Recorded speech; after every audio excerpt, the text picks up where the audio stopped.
Olá, aquele abraço. Estamos começando a primeira edição do TV News aqui pela TVI, canal 24.2 da Ultra Operadora aí para todo o sul da Bahia. Um abraço aí a Ilhéus e Itabuna, as nossas maiores audiências, as maiores cidades aqui do sul da Bahia, né?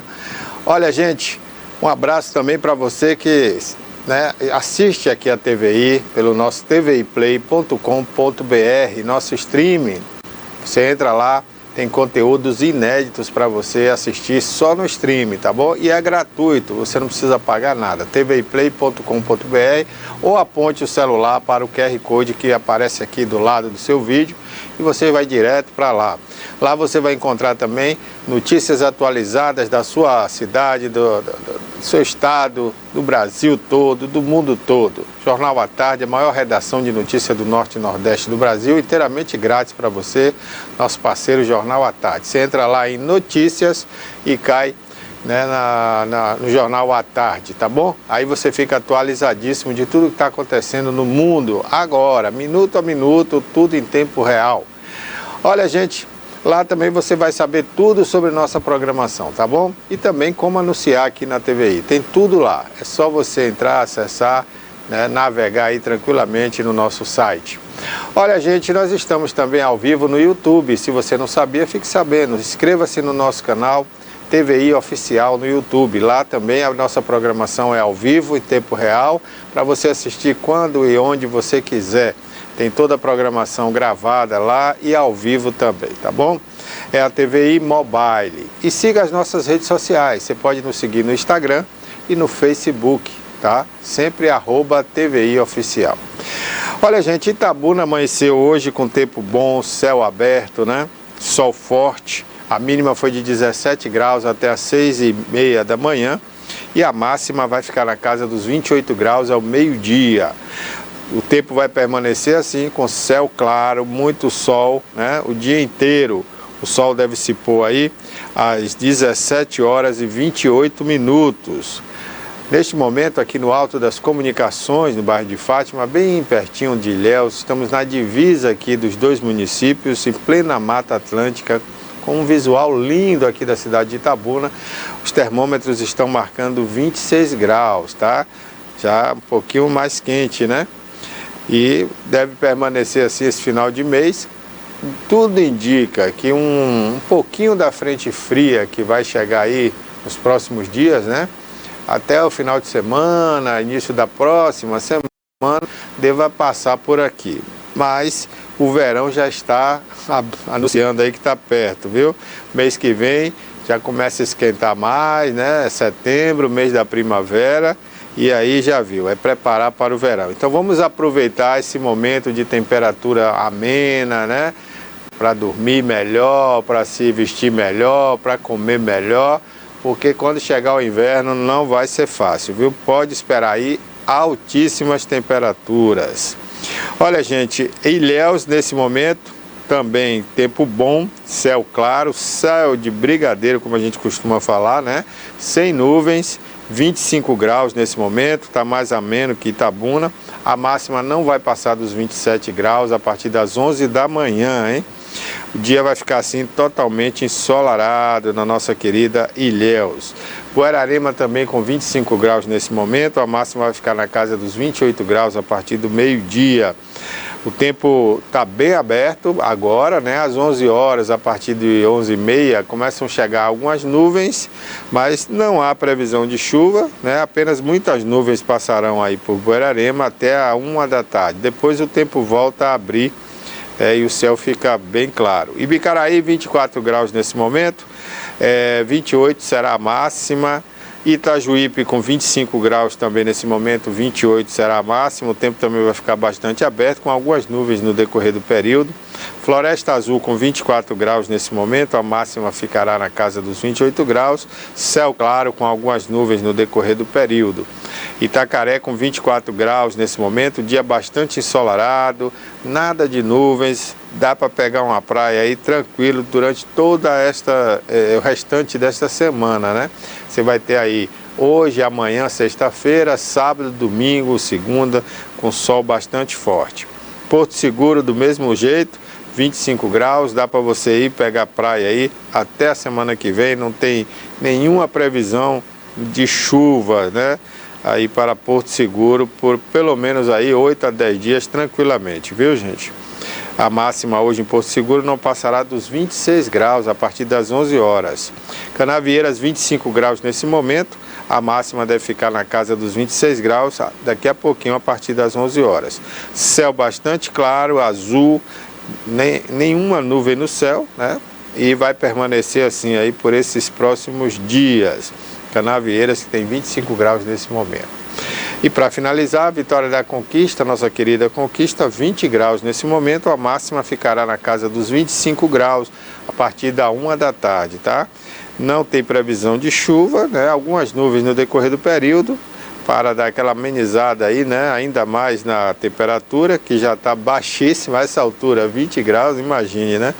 Tá bem gostoso aí Vitória da Conquista, tá? Lá no alto, gente, a gente está falando aí de mais de 1.000 metros acima do nível do mar.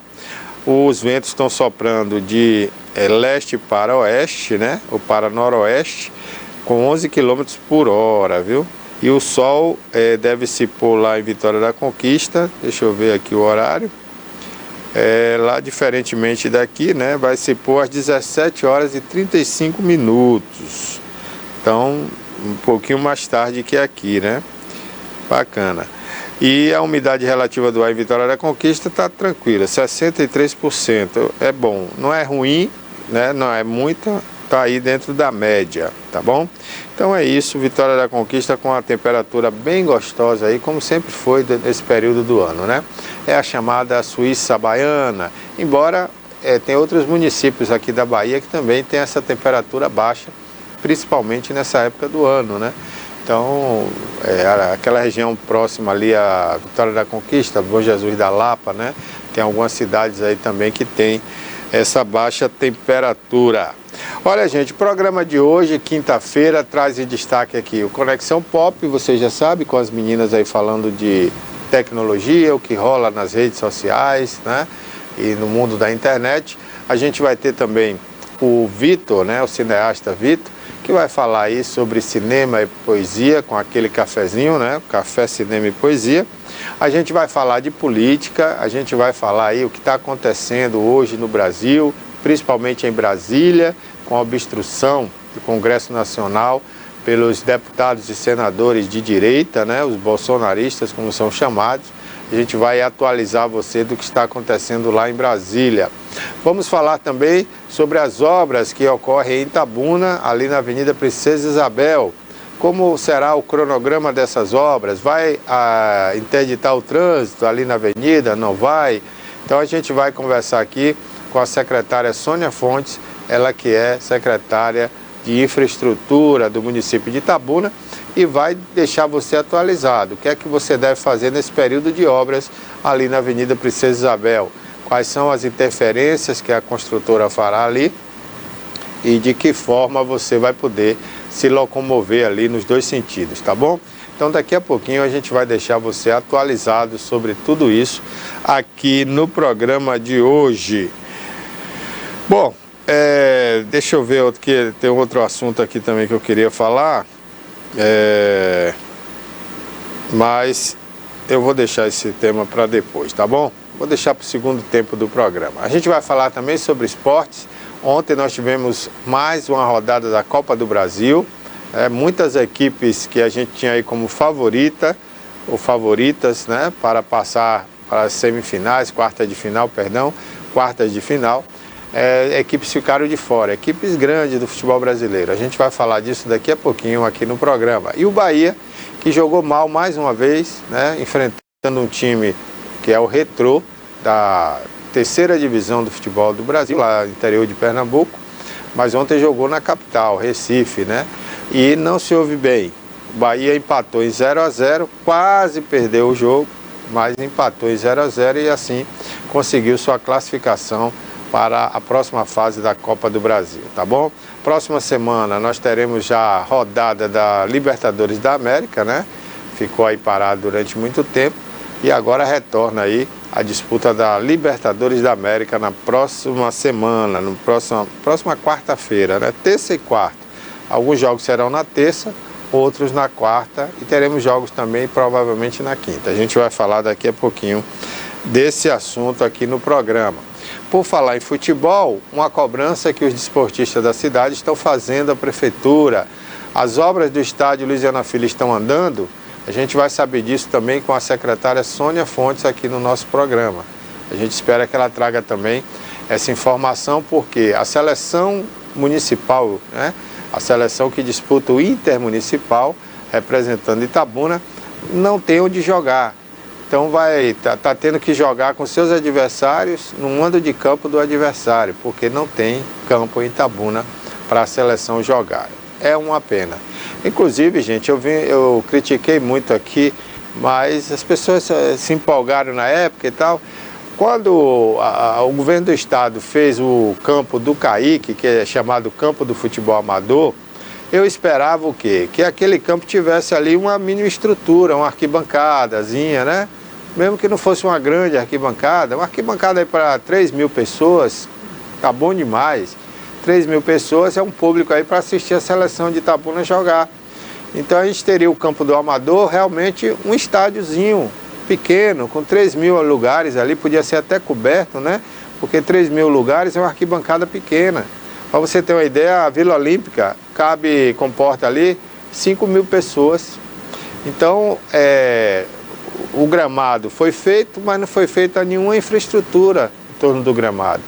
E foi uma tapiação aquilo, porque há 30 anos ou 40 anos a cidade esperava o campo do futebol amador, que foi prometido porque foi tirado o campo do Jardim do Ó, né, da Praça Alcântara, e foi feito ali o Centro Cultural de Itabuna. E se prometeu desde essa época, né, acho que é 1980, que se promete o campo do Amador.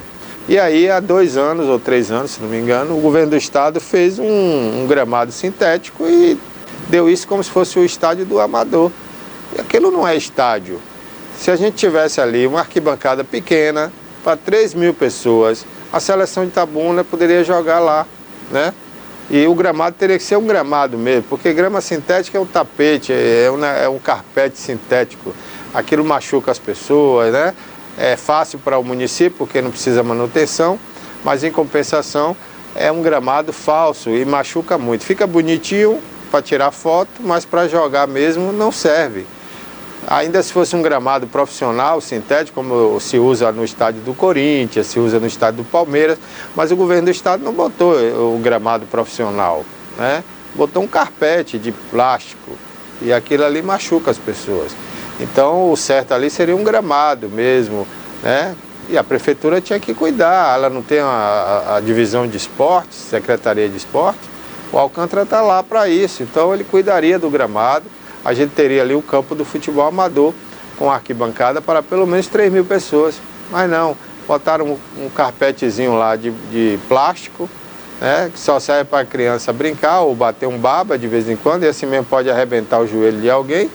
E a gente não tem um estádio do futebol amador. E o Itabunão, que poderia ser o campo também para a seleção intermunicipal, foi começada uma reforma, já tem quase 4 anos, e essa reforma nunca termina, né?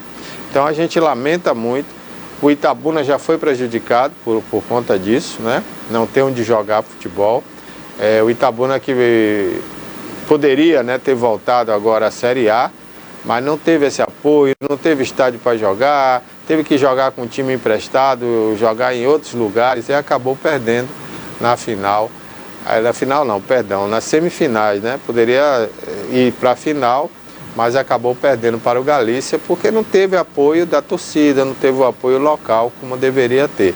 Então, a gente faz esse apelo ao prefeito, ao Alcântara, vamos entregar logo esse estádio, porque estamos chegando já ao final do ano, e ano que vem vamos ter de novo disputa, né? Não sei se o Itabuna vai disputar a Série B, se o Grapiúna vai disputar, porque se a gente não der esse apoio logístico, fica difícil. A cidade tem que ter um estádio, né? Agora também eu cobro aí do Alcântara, cadê as atividades esportivas para a Vila Olímpica, Alcântara? Para o ginásio Fernandão, né? Eu não sei se é esse nome ainda, Fernandão, o ginásio, porque mudaram o nome, não sei. Mas é conhecido como Fernandão. A gente tinha ali jogos estudantis, Vinha disputa de outras cidades para cá, tinha os jogos abertos, tinha a disputa dos colégios aqui. E agora, a gente não ouve falar em eventos esportivos na Vila Olímpica. Podia trazer ali uma seleção de vôlei do Brasil para fazer um jogo amistoso aqui, né? E botar ali a juventude para ver de perto seus ídolos, mas ninguém está promovendo nada em Itabuna. Aí fica difícil, né? Não adianta a Vila Olímpica estar lá reformada e a gente não tem nada, não tem uma luta de boxe, uma luta de UFC, sei lá. Tem tanta coisa que pode acontecer ali dentro para a juventude, né? Também, só pensa em show, em festa. Tudo bem, é bom o show, é bom a festa, mas também tem que ter a festa esportiva para quem gosta de esporte. Tem que incentivar, incrementar algum promotor de eventos, né, para promover também eventos esportivos ali. É uma fonte para eles ganharem dinheiro e uma fonte de lazer para a juventude. A gente precisa estimular a juventude, porque quando o jovem vai assistir um evento esportivo, ele se inspira e a partir dali ele quer começar a praticar aquele esporte. Mas a gente não tem nada em Itabuna, vai ficar difícil, né? Tem a Vila Olímpica, mas não tem um evento. Tem um teatro, mas não tem evento, né? Então a gente precisa fomentar isso. Eu sei que isso não é papel da prefeitura, ficar fomentando eventos. Mas, já que temos espaços e a gente não tem esses promotores profissionais, vamos incentivar novos promotores de eventos na cidade, na região, para que essas pessoas tragam grandes espetáculos para cá, né? E através desses espetáculos a juventude se sinta motivada. Uma juventude que vai assistir uma peça teatral, ela sai de lá empolgada, ela vai, né? Muita gente que sai dali vai querer ser ator, ser diretor, cenógrafo, iluminador, né? Porque ele vai ver de perto as coisas funcionando ali e ele sai com aquela ideia na cabeça. Você está dando um direcionamento para uma profissão daquela pessoa, para o futuro daquela pessoa. Não é só o espetáculo em si, né? Mas você abre um horizonte na mente de quem está ali assistindo. E o esporte não é diferente. Você vê que sempre que tem Olimpíadas, o jovem está assistindo as Olimpíadas pela televisão, no outro dia ele já quer praticar ali um esporte, seja vôlei, natação, basquete, né? Tênis de mesa, enfim. Abre a mente, abre horizontes. Então a gente precisa ter também a nível local, aquela aproximação ali, né? Já pensou, você traz aqui uma dupla de vôlei famosa aí do Brasil, ou até mesmo a seleção, ou um time de vôlei lá do Sudeste, que tem muitos bons times, time de basquete, 2 times para fazer um amistoso aqui. Eu acho que é por aí, gente. O caminho é esse. A nossa juventude precisa ter motivação, precisa abrir os horizontes para o que ela vai fazer no futuro, né? E a gente não tem dado isso. Infelizmente, a cidade, né, vai no dia a dia ali cuidando de apagar incêndios, tapa-buraco, isso e aquilo. E tem que ter gente para pensar em tudo. Mas é para isso que tem as secretarias. E aí eu cobro do Alcântara, que é secretário de esportes. Eu lembro e cobro aí do Aldo, que é da FIC, né? Para pensar nessas possibilidades. O caso do Aldo é fazer com que se crie aqui na nossa cidade uma cultura de promotores de eventos.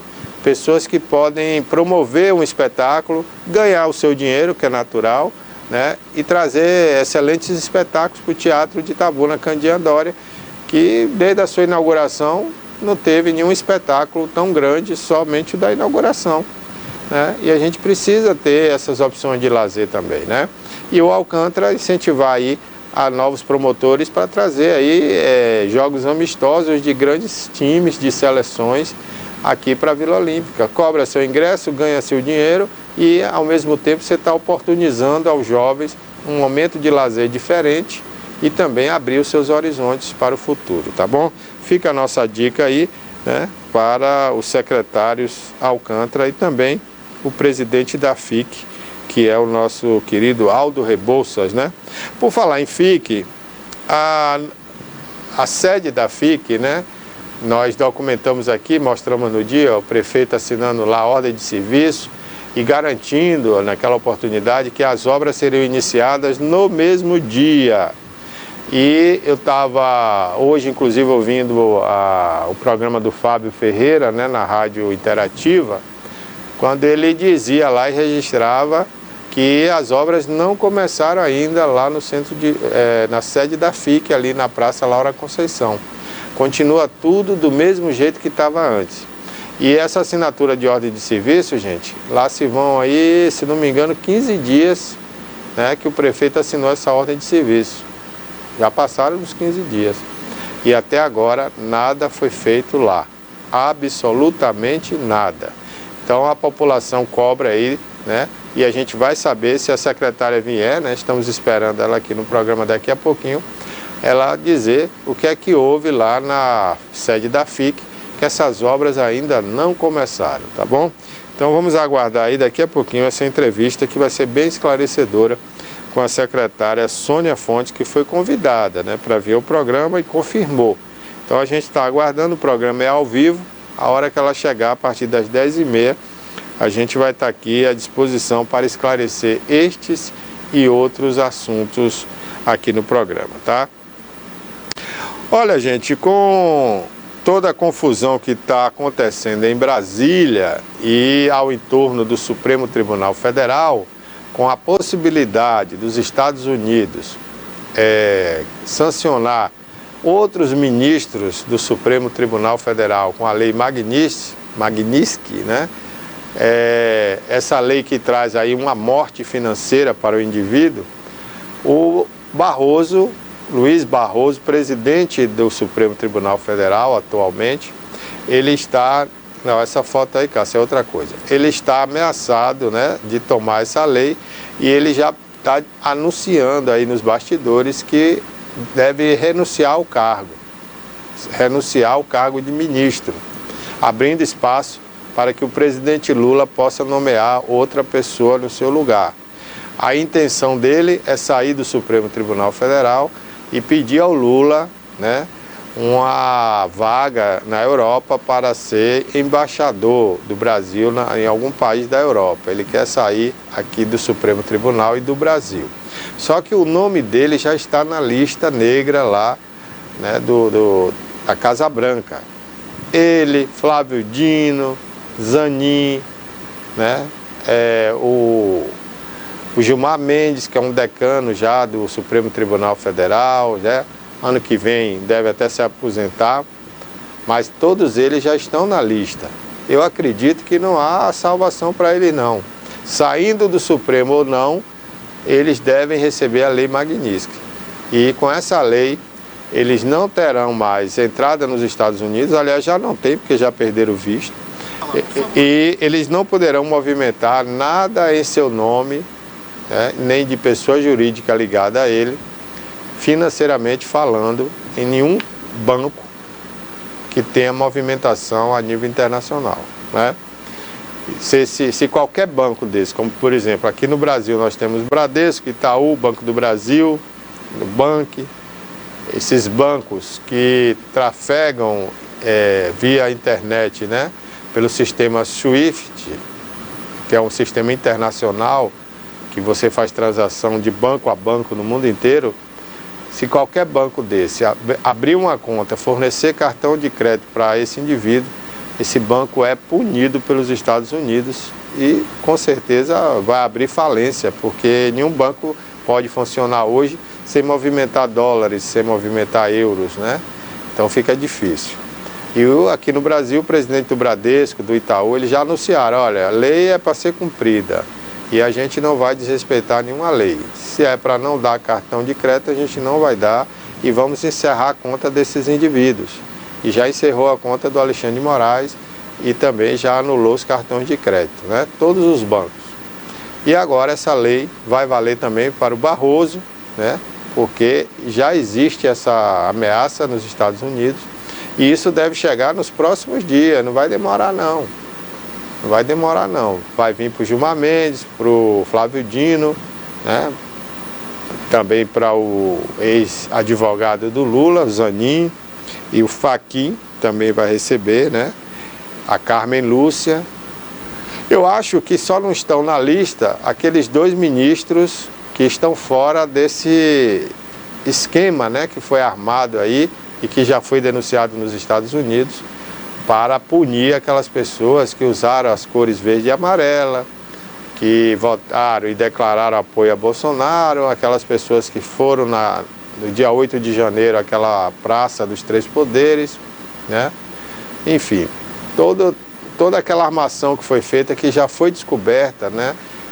Hoje os principais jornais do mundo já estão divulgando essa armação que foi feita pelo Alexandre de Moraes, né? E como dizem os americanos, não sou eu que estou dizendo, né? O Alexandre de Moraes e seus comparsas, né? E todos esses comparsas serão punidos. E esse julgamento, inclusive, dessa questão, pode ir para o Tribunal Internacional, porque os órgãos que defendem aí os direitos humanos não acreditam mais na justiça brasileira, né? O Brasil vive hoje, para o mundo, uma insegurança jurídica. Então, esses juízes, né, entre aspas, esses ministros do Supremo Tribunal Federal, eles poderão ser julgados por uma corte internacional. Isso mesmo depois de serem punidos pelos Estados Unidos na lei Magnitsky, né? Então tá aí. A gente vai atualizar mais você daqui a pouquinho, tá? A gente vai falar também daqui a pouco sobre o Congresso Nacional, a movimentação feita aí pelos deputados da direita, né, contra o presidente da casa, que não colocou na pauta de votação a lei da anistia, que eles querem que seja votada, né? Eles não querem aprovação da lei, não, porque para aprovar a lei tem que ter uma votação. Eles querem apenas que o presidente Hugo Mota, que se elegeu a presidente prometendo isso para eles, não cumpriu até agora. É colocar essa votação em pauta. A gente vai falar disso daqui a pouquinho, a gente vai explicar melhor para você tudo isso, tá bom? Vamos agora ao primeiro quadro do programa, né, que é o Conexão Pop.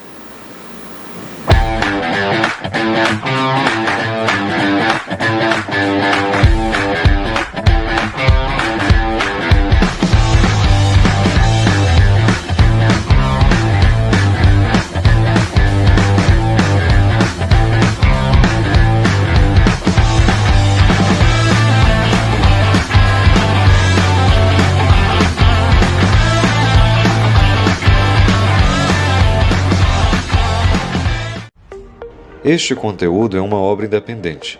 Seus comentários e opiniões são de responsabilidade dos seus idealizadores, não refletindo pensamentos e opiniões da emissora TVI. Bom dia! Sejam todos bem-vindos ao Conexão Pop. Esse daqui é o seu programa para ficar por dentro de tudo que rola no mundo dos jovens. Eu sou Luma Montagu e estou muito animada para o nosso EP de hoje. Aqui comigo tem Ana Vitória. Bom dia! Cadê eu? Cadê ela, Cássia? Cadê eu? Calma aí, gente, calma aí. Aí, agora sim. E logo hoje que eu tô tão bonita. Verdade, tá gata, viu? Arrasou no look. Bom dia, gente. Como é bom estar com vocês. O coraçãozinho tá assim porque o assunto de hoje é bem legal. Mas, infelizmente, Gabi não pôde estar com a gente. Então, um beijo pra você, Gabi. Até a próxima quinta-feira, amiga. O nosso tema de hoje, Ana, é educação e futuro. Exato. Muito pesado, né? E muita realidade também. Sim, é um tema de muita responsabilidade, né? Porque Verdade. a gente vai falar aqui a realidade brasileira e também como estudantes. Então a gente acaba tendo uma propriedade de fala sobre isso, né? Pra você que está em casa, já se sentiu pressionado ao pensar o que você quer pro seu futuro, qual curso fazer, o que você idealiza para aquilo que você quer trabalhar quando você se formar? Comenta aqui embaixo pra gente saber. A escola prepara a gente pro futuro? Olha, na minha opinião, Ana, eu acho que depende bastante, viu? Eu acho que a escola prepara a gente para viver em grupo, para saber entrar e sair de alguns ambientes, para ter amizade, para dedicação e comportamento também. Só que eu acho que a escola deveria ter matérias para falar sobre finanças, sobre psicológico, sobre essas coisas assim que só o mundo dos adultos sabem, né? Que é o pagar o boleto, é saber guardar o dinheirinho para na hora da precisão, né, ter aquela reserva lá. O que você acha sobre isso? Então, eu concordo com você. Com todo respeito à galera da educação, né, mas eu acho a escola que ela vive num modelo ainda ultrapassado, sabe? Se me permite falar, um pouco arcaico também, porque ela não acompanha o mundo que a gente vive hoje. Como você disse, deveriam ter matéria sobre, como é que fala? Finanças, como é o nome? Financeiro. Ai, gente, eu não sei. Mas enfim, sobre como mexer com dinheiro. Fugiu. Exatamente. Por exemplo, eu saí da escola, terminei meu ensino médio, sabendo fazer uma equação em 2º grau, mas eu não sabia, tipo, declarar imposto de renda, não sabia, sei lá, negociar um aluguel, não sabia organizar financeiramente a minha vida, porque nós não tivemos isso. E aí é muito importante aderir a esse tipo de matéria, porque nos ensinam a vida realmente fora da faculdade, uma realidade que nós vivemos e que infelizmente não temos. Hoje em dia eu vejo que algumas escolas já aderiram, né, a essa matéria, que me fugiu o nome, gente. Ai, que ódio. Mas... Não tô sabendo qual é. Amiga, aquela que ensina a gente a fazer coisas. Coisas? Não sei.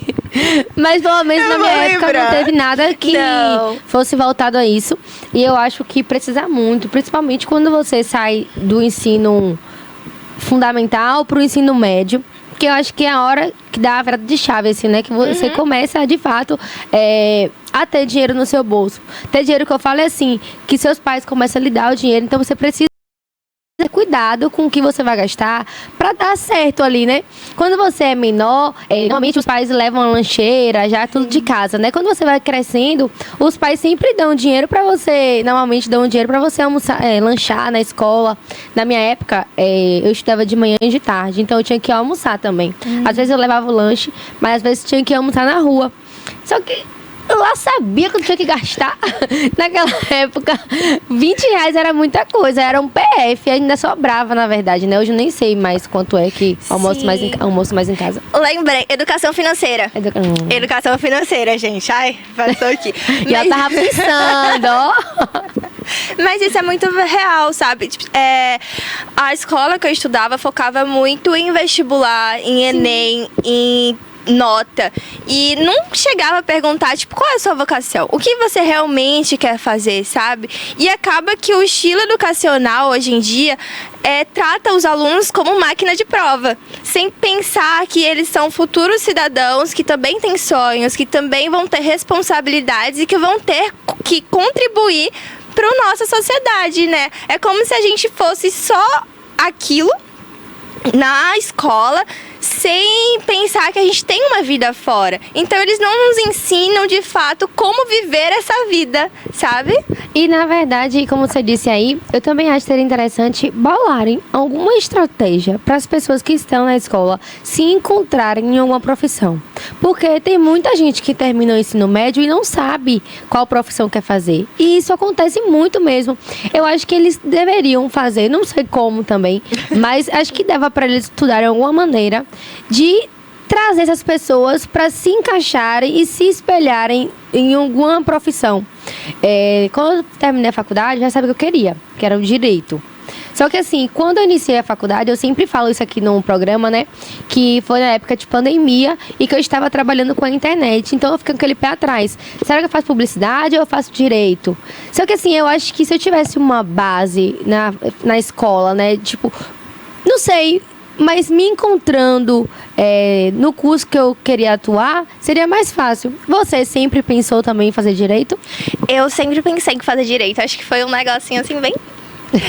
E quando eu entrei foi uma grande felicidade. E uma coisa que eu acho que a escola realmente peca muito é sobre incentivar os alunos a entenderem o que eles querem, sabe? E isso vem muito dessa carreira que eles... a carreira de... Como é que fala, amiga? De profissão. A carreira de profissão que a escola não acaba incentivando, tipo, você seguir o que você ama fazer. Às vezes incentiva o que tem que dar dinheiro, né? Uma estabilidade financeira. Que no caso também é a carreira dos sonhos e a carreira possível, né, gente? Normalmente as pessoas sempre sonham em fazer um curso que vai dar dinheiro, né? Não é nem o que você deseja, é só porque vai dar dinheiro. Normalmente você fala assim, eu faço tal curso, aí alguém te pergunta, isso dá dinheiro? Já não passou por isso já uma vez assim?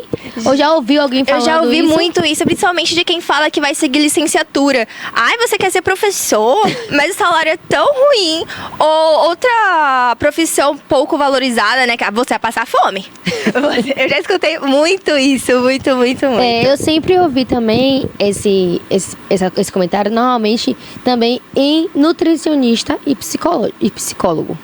Sempre ouvi. E olha, hoje o mundo que a gente vive são os cursos que estão dando muito dinheiro. Porque hoje as pessoas querem muito se cuidar, tanto psicologicamente falando, quanto também com sua saúde. Eu vejo tanta gente agora querendo ser fitness, querendo cuidar de sua saúde, faz alimentação saudável, corre, faz academia. Então esses cursos estão dando muito dinheiro. Então pra você que pergunta, faz esse comentário sem noção, dá sim, viu, gente? E fora o dinheiro, não existe nada melhor do que você trabalhar com o que você gosta. Com certeza. Que não é sobre o dinheiro, é sobre o amor que você tem à sua profissão. Sim. Eu concordo muito com isso.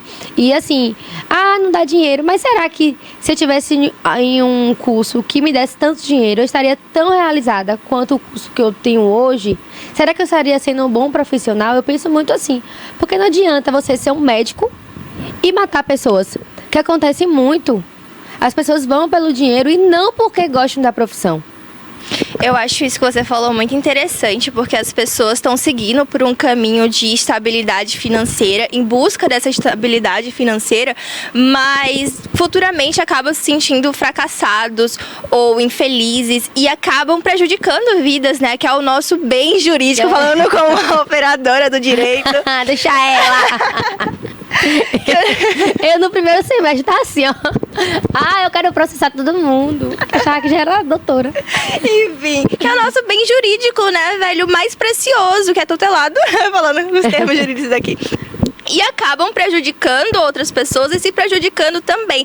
Eu não vou falar que você tem que seguir a sua carreira dos sonhos, porque eu sei que não é a realidade de todo mundo, né? No sistema capitalista que nós vivemos hoje, acaba que alguns jovens já acabam predestinados à carreira possível, né? Eles são empurrados ao sistema a seguir essa carreira aqui. Não, se você quiser vencer na vida, você tem que seguir isso daqui. E aí, acaba que o jovem não tem aquela opção de escolha, né? Mas para aqueles que podem escolher, gente, fazer o que você ama é a melhor coisa possível. Imagina quem realmente sonha em ser médico e realiza e tá podendo ajudar pessoas, salvar vidas. Isso é precioso demais. Eu tenho diversos amigos que eles sempre sonharam em ser médicos, que eu acho que normalmente as pessoas sempre têm esse pensamento, né?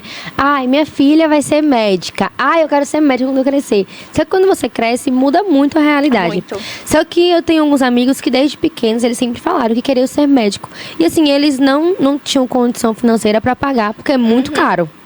10 mil reais é dinheiro demais pra você pagar por mês e passa 30 dias, passa muito rápido. Quer saber se passa rápido o mês, gente? Tem uma prestação de 10 mil reais, que o mês passa assim, ó, voando. E aí, eles investiram muito em vestibular, em cursinho. E assim, terminaram a escola e continuaram 4 anos tentando. E hoje estão aí cursando os cursos dos sonhos, né? Que eu tenho certeza que serão profissionais incríveis.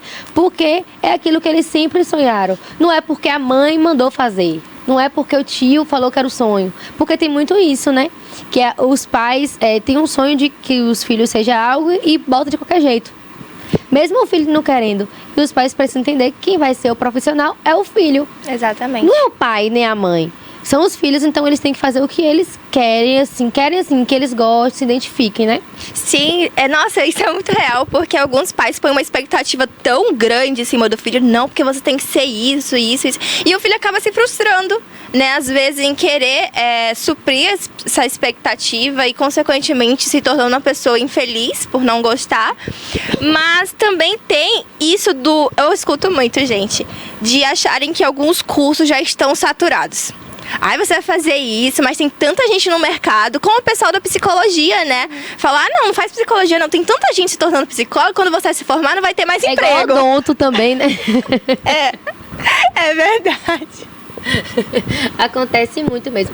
Mas assim, eu tenho um pensamento que independente da quantidade, cada um é diferente.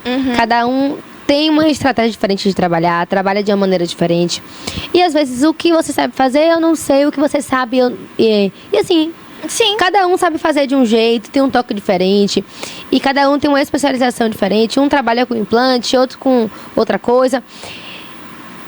Tem público pra todo mundo, eu acredito. Tem mesmo, gente. Tem público. Isso, o que mais negócio é a qualidade, não é a quantidade. Se você fizer o seu trabalho bem feito, você vai arrumar gente, vai arrumar cliente, né? Como falamos. Achei que ia falar. E assim, quando você é um excelente profissional, eu vou no seu consultório, você me atende super bem, resolve o meu problema. E eu vou falar pra alguém, poxa, eu fui lá em Ana, ela resolveu um problema. E aquilo vai passando, porque o boca a boca é a melhor propaganda que existe. É mesmo. Um vai indicando, o outro vai indicando. Quando vai ver, seu consultório tá lotado de cliente, de recepcionista, de não sei o que, de tudo. Aí você tá com o consultório aí bombando. Inclusive, você vai ser o quê? Advogada ou concurso? Eu vou ser concursada, com fé em Deus. Eu profetizo. Mas até lá eu vou seguir na carreira do... advocacia, né? Sim, mas não é o que eu quero, não. É? Eu quero fazer concurso pra polícia. Ai, que Liz dele. Ai. Eles dele trabalhando. Eu já pensei. Beijo, Liz. Eu quero ser juíza. Quando eu entrei no direito, eu falei, eu vou ser juíza. E eu tô seguindo nisso. Vai ser difícil? Vai, mas bora. Eu profetizo, Deus, eu profetizo. Basta acreditar, né? E se esforçar também, lógico. Sim, exatamente. E por ser concurso, não tem muito daquilo de mercado de trabalho, né? Ai, será que eu vou ser uma advogada que vai me tornar Uber depois? Ai, para de falar isso, que eu já peguei um Uber que falou isso. Sério? Como foi? Gente do céu, Ana falou agora aí, veio um remix na minha cabeça. Eu tava na faculdade, de noite, um motor Uber. Ele falou assim, você faz que curso? Aí eu mostrei a camisa, né, que eu tava com a camisa, que eu tava com blazer. Aí ele, direito? Também fiz. Também fiz uma. Também fiz, aí eu, tá bom, não precisa falar mais nada, moça. Amanhã eu tô trancando a faculdade. Vou seguir minha carreira digital. Ainda bem que você tem. Segundo plano, né? Ai, Jesus. A juventude, quer dizer, a voz da juventude. Os jovens estão expandindo. Você olha para os 4 cantos. Tem jovem. É verdade. Tem jovem na medicina, tem jovem no direito, tem jovem na odontologia, tem jovem na psicologia, em todas as áreas. O jovem é o futuro do Brasil. E assim, tem muitos jovens, Ana, que são capacitados. Tem umas pessoas que eu conheço que são recém-formados. Eles montaram algo bem legal. Só que assim, eu ouvi um comentário, recém-formado, será que a gente pode confiar? É por isso que existe o estágio, gente. E existe também a faculdade que tem um próprio estágio. Obrigatório. Né? Inclusive, tô até pegando agora. Você já pegou? Não, não, né? Meu é só tô 7º, agora, 8º. gente. Só ansiosa. E eu acredito muito neles. Eu não tenho contato assim, não. Mas tô acompanhando pela rede social. E eles postaram um vídeo. E aí eu fiquei olhando, né? Os comentários. Eu falei, meu Deus do céu. Como é que não confiar? Porque a gente vê que são pessoas que realmente pensaram no seu futuro. Montaram algo bem legal mesmo. E estão expandindo, são um grupo de amigos que estudaram juntos e abriram algo bem legal do curso deles. Eu acho, Luma, que a gente tem que dar oportunidade a essa nova geração. Eu vejo muito... Gente, eu já fui, por exemplo, em consultas com médicos muito idosos já. Que eu não sei o que acontece, que eles não se aposentam. Gente... Eu sou a geração dos jovens, por favor, gente. Porque tem... E acabam tirando a oportunidade de jovens como esse, que estão chegando com todo gás, com toda energia pra trabalhar naquilo que eles estudaram por, sei lá, 7 anos, 5 anos. Perdão, gente. Ana falou aqui, eu lembrei de um médico que eu fui e ele passou a mesma coisa pra mim. E pra uma amiga que ela não tinha, que ela tinha outro problema, passou o mesmo remédio. O que tem a ver, velho? Ainda foi de mandar fazer, manipulado, né? Sim, depois de tanto tempo, eu acho que, tipo assim, Por isso que a aposentadoria existe, né? Chegar um tempo assim, você se aposenta e você dá espaço para novas pessoas que estão chegando. Porque... Oportunidade, gente. Pelo amor de Deus. E confio, gente, estudar é tão difícil, é tão complicado. Anteontem, terça-feira, eu tive uma aula de teoria geral do processo. E aí o professor falava e eu tava entendendo nada. E aí eu parei, meu Deus, eu vou ter que estudar até entender. E aí a gente fica, por que eu não vou dar uma oportunidade pra esse jovem que tá se esforçando tanto, que passou tantos anos de faculdade se humilhando por nota, sabe? Que passa pelo estágio obrigatório, passa pelo estágio não obrigatório. Então, consequentemente, ele tem uma bagagem de conhecimento muito grande, sabe? Não vamos chegar porque ele deve ser inexperiente. Acontece, né? Ninguém vai se tornar experiente sem passar por alguma experiência. Nossa, ficou bem redundante. Na verdade, é a constância, né? A gente precisa praticar pra gente ter mais hábito. E quando pega o hábito, gente, ó, sai da frente, o negócio decola. E quando a gente fala de faculdade, Ana, existe também muitas oportunidades, inclusive para quem está em casa agora, que pensa em fazer faculdade e não tem condição financeira. Existem vários vestibulares. Tem também o Enem, que abre muitas oportunidades. Sim. E hoje, no mundo que a gente vive, eu vejo muito espelho nos estudos. Porque cada vez que passa, a gente vê que o comércio, ele tá ficando... Não sei, mas a internet está acabando com os comércios. Então, a gente precisa estudar. Eu sempre tenho isso em mente, meus pais são comerciantes. Então, a gente sempre vê que a internet hoje, você encontra de tudo. Você encontra sites que vendem e faz entrega de mercado. Você encontra sites que vendem roupa, que vende... Gente, a Shopee está aí, vende tudo. Então, a tendência aí, na minha opinião, é com o tempo os comércios físicos irem acabando. Então, a gente precisa se prevenir e estudar, né? Lógico, quem pode, também quem faz o vestibular. Inclusive, eu fiz vestibular da faculdade. Foi? Tem 60% de desconto. Nossa, muito bom. Você fez também? Eu coloquei minha própria nota do Enem mesmo, aí eu consegui a bolsa. Inclusive, falou das oportunidades, gente, de ingressar na faculdade. Existem muitas opções, tipo o próprio Enem, o ProUni, também, né? O FIES, o vestibular da própria faculdade, que vai te dar uma bolsa. Como o Luna conseguiu uma muito boa de 60%, sim. Gente, o alívio que isso faz quando no tiver bolso. outro, eu vou fazer, vai conseguir de 100%. Sim, exatamente. E a voz da juventude, eu acho que a nossa geração mesmo, a nossa juventude, é uma juventude muito criativa, cheia de força, de energia, de gás. E o que mais falta pra gente realmente mostrar nossa potência é a oportunidade. Né? Como você já disse sobre muita gente não confiar na nossa capacidade. Ai, gente, confia em mim, viu? Por favor, me dê processo protocolar. Tô aqui. Mas é muito isso, oportunidades. Muitas vezes a gente não tem acesso a oportunidades que fariam muito bem, né? Tanto para quem estaria nos dando, tanto pra gente mesmo. Eu acho isso muito, muito importante. Tudo na vida é questão da confiança, né? A gente precisa confiar no próximo. E se a gente gostar, a gente indica, vai indicando, como eu disse, né? O boca a boca, eu acho que é uma das melhores divulgações que tem, porque quem faz o boca a boca, gente, é porque realmente confia no que você trabalha, no seu serviço. Confia em você. Porque ninguém abre a boca e fala assim, Ana é boa, se não confiar. Exatamente. É diferente você pegar um vídeo aqui de Ana e postar na rede social. Mas você falar pra alguém porque você realmente gosta muito. E é isso, eu espero muito que quando eu me formar, né, eu consiga entrar no mercado de trabalho. Apesar que tem a OB aí. Ai, gente. Quando eu penso, meu coração chega a dói. Aí eu não sei se eu estou pra OB ou pro concurso. Tô em dúvida. Mas enfim, até lá a gente vai ver. Tem esse semestre, tem um próximo ainda pra gente tentar ver. E eu tô ansiosa, sabia? Pra ver como é esse mercado de trabalho. Ai, nem me fale, viu?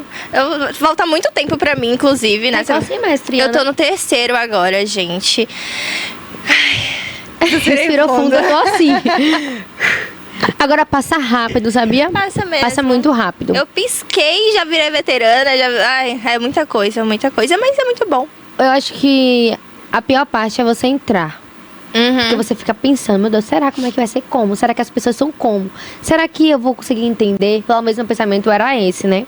Eu não sabia. Será como é que tem que vestir as roupas? Porque na minha época de escola era farda, né? Então tinha todo o negócio de farda.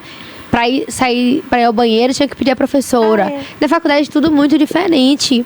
E eu não tinha noção que era assim. Eu lembro que no primeiro semestre, eu queria ir ao banheiro, eu levantei a mão. Aí eu perguntei à professora, aí todo mundo riu, velho. Todo mundo da sala riu. Porque eu não sei. Eu acho que foi com o Liz dele ainda. Acho que foi com o Liz dele. Aí eu virei amiga de todo mundo e aí é isso. E hoje eu percebo que a faculdade é uma liberdade. A faculdade dá pra gente uma corda. A gente se enfoca se a gente quiser. É tipo isso. A gente precisa ter determinação, saber o que a gente quer. Porque não é porque a gente pode sair da sala a hora que a gente quiser, que a gente pode pegar no celular a hora que a gente quiser, que a gente vai fazer isso toda hora. A gente tem que saber o que a gente quer. Eu acho que por isso a faculdade dá uma liberdade.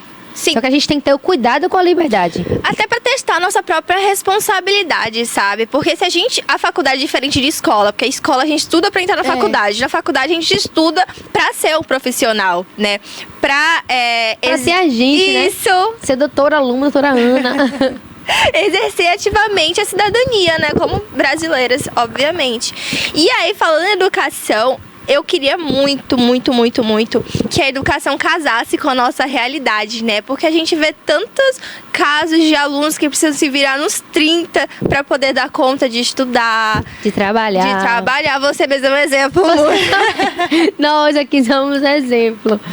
E aí, teve até um tema que a gente falou aqui sobre a faculdade também, que eu citei as pessoas que moram em outra cidade, precisam sair mais cedo, se deslocar, e muitas pessoas trabalham, ou seja, acordam cedo para trabalhar, sai mais cedo do trabalho, se ajeita, vem para Itabuna ou até mesmo para outra cidade.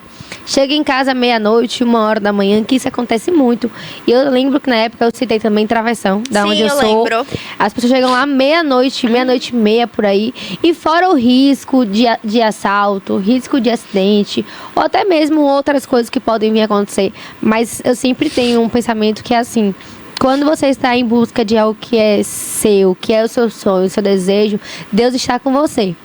Então, Deus protege muito essas pessoas que pegam estrada todos os dias para ir em busca dos seus sonhos. Deus protege, Deus cuida, sabe? Parece que Deus coloca... Parece não, Deus coloca a mão, assim, no ônibus, não faz o motorista dormir, porque também é muito cansativo, tanto para quem está vindo estudar, quanto também para o motorista. Sim. Porque muitos deles já vêm trabalhando durante o dia, então pega mais um extra para vir trazer os alunos.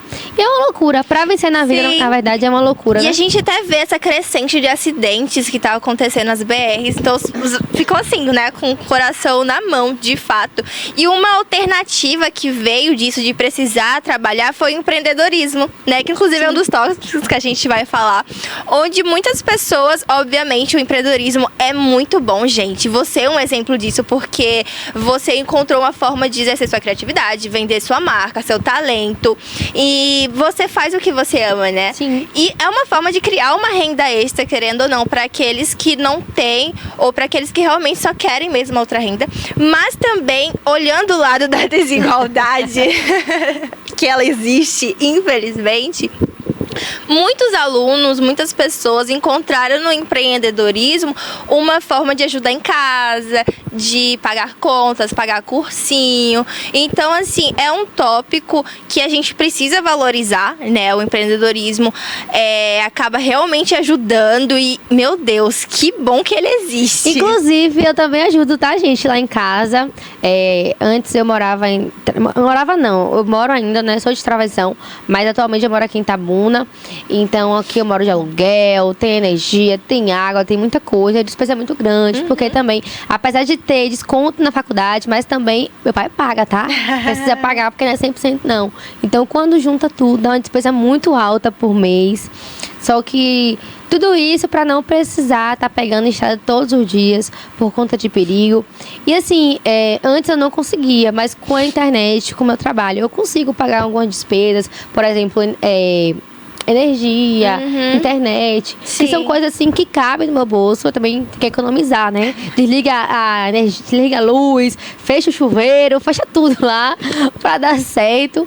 Porque a gente tem que economizar também. Quando sai do nosso bolso, a gente sente. A gente sente o quão caras nós somos. Gente, meu Deus! Nos bancar é muito difícil, viu? Ai, muito. Muito difícil. Aí eu quero comprar isso. Ah, mas eu que vou pagar? Vixe, aí já dá aquela desanimada. Eu nunca paguei energia de casa a primeira vez. Aí eu mandei pro meu pai ontem. Eu falei, rapaz, já paguei 2 meses aqui de energia. Eu não tô aguentando mais, não. Ele... Manda o Pix. Ele falou, desliga a energia, então. Fica assim. Aí eu, meu Deus do céu. Mas enfim, é muita responsabilidade, porque junto com a faculdade vem também a vida adulta, né? Sim. A vida adulta não é fácil. Não. Quando você começa a criar a responsabilidade, tem meu jogo, não gatinho. Quando você começa a criar a responsabilidade, é babado. Ai, nem me fale, gente. Eu romantizava a vida adulta como se fosse um conto de fadas. Eu também, quando eu era pequena. Quando eu era criança, eu quero tanto ter 18 anos, quero tanto... Aí quando eu fiz 18 anos, eu falei, gente, não era isso que eu queria, não. Não era isso que eu queria, não. Mas enfim, é muita responsabilidade e às vezes a gente nem é preparada pra isso, né? A gente toma um choque de realidade muito grande quando isso acontece, porque a gente imaginava que era alguma coisa e na verdade não é. E aí a gente fica perdido, né? Eu vejo muitos jovens sem saber o que fazer, saber como se comportar. E é muito louco como isso gera assim, um negócio assim muito na cabeça da pessoa, sabe? Mas eu gosto da minha vida. Assim, é muita responsabilidade, mas também é muita liberdade. Verdade. A gente vira pessoas autônomas, independentes, né? Principalmente pra quem mora sozinho, pra quem se banca. É aquele meio a meio, né? Bom e ruim. Na verdade, é uma preparação, Sim. né? Porque não que nós hoje somos adultos de fato, mas estamos na preparação para isso. Eu acho que você ter responsabilidade, como você disse, e ter também a liberdade, como você falou, cria muito... Não sei a palavra certa a usar, mas cria muita credibilidade para Sim. você quando você for maior de idade, para você saber administrar as suas coisas, saber falar assim, olha, eu preciso economizar com isso aqui, porque isso custa isso, isso e isso. Então, assim, traz pra você um compromisso. Verdade. Eu acho que a fase jovem, pra você que pensa em ser um jovem com a vida tranquila, quando você crescer, tipo assim, tranquila que eu falo, é você trabalhar, é você ter uma família, você ter o seu corre Sim. mesmo, sabe? Você precisa ter muito... Pé no chão. Muito. Mas enfim, Ana, nosso programa chegou ao fim. Hoje passou muito rápido. Verdade. Mandar um beijo pra Ana novamente. Fez falta aqui hoje, amiga. Quinta que vem a gente... Ana não, Gabi.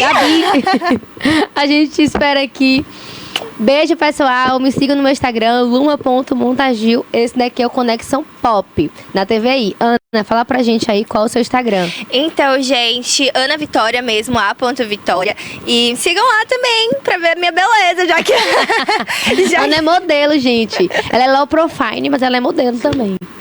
Tchau, gente. Foi muito bom estar com vocês. Beijo.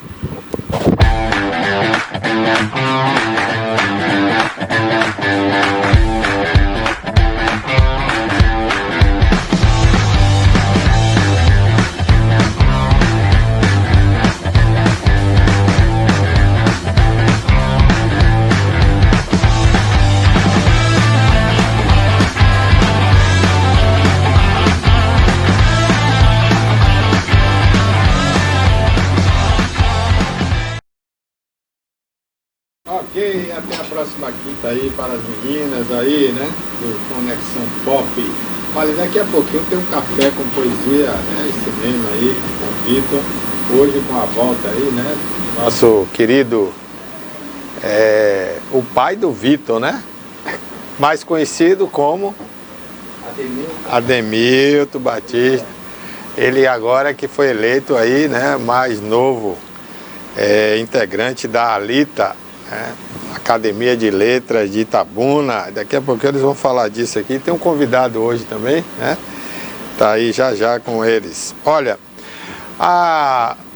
ontem, né? Ontem à noite, o presidente da Câmara dos Deputados, Hugo Mota, conseguiu se reunir com os líderes dos partidos e entrou num acordo com eles, né? A partir daí ele se dirigiu ao salão principal ali do Congresso Nacional, onde os manifestantes, né, não queriam permitir que ele sentasse à mesa e encerrasse aquela manifestação, mas ele assim mesmo conseguiu, né, e sentou na sua cadeira e ali ele fez um pronunciamento de 18 minutos. Hugo Mota está sendo muito mal visto pela turma da direita, porque ele enganou essa turma para conseguir a eleição.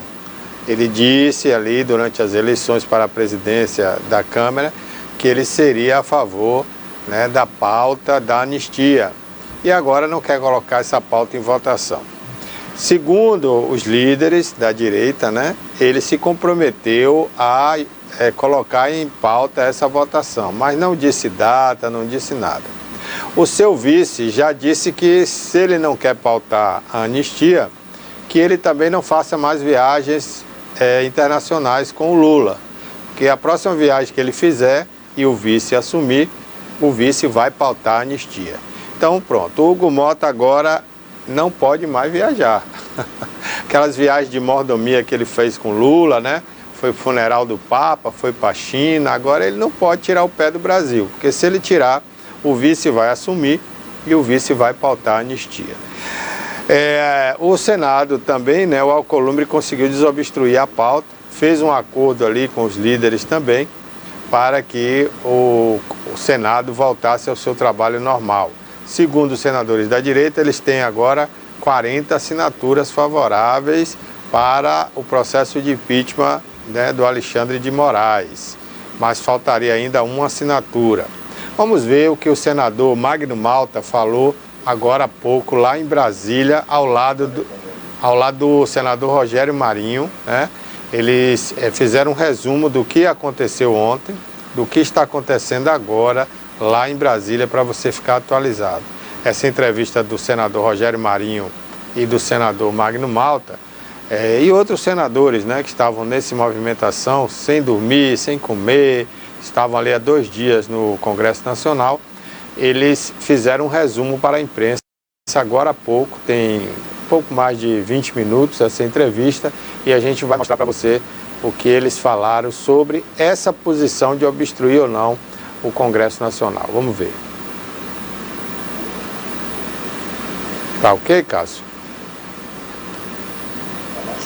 Ok, então daqui a pouquinho o Rogério Marinho vai falar aí, ele que é senador pelo PL, partido do presidente ou ex-presidente, né, Jair Messias Bolsonaro, que está em prisão domiciliar, colocado aí pelo Alexandre de Moraes esta semana, tá certo? Então já a gente mostra para você. Olha, a gente anunciou aqui a entrevista da Sônia Fontes, né, secretária de Indústria e Comércio, mas até o momento ela não chegou ao programa, tá bom? Só para deixar claro para vocês, telespectadores, tá bom? Mas se ela chegar até o meio-dia, a gente vai ter o maior prazer aqui em entrevistá-la e tirar aquelas dúvidas que você está nos mandando aí constantemente aqui na nossa redação. Então vamos ver agora o que disse o senador Rogério Marinho sobre essa obstrução da oposição ao Congresso Nacional. Acabou, não acabou? Como é que ficou? Vamos ver aí.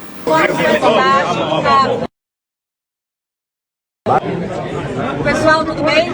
Tá valendo, tá valendo. Todo mundo? Eu vou falar primeiro. Fim da obstrução. Olha, Fim da ocupação.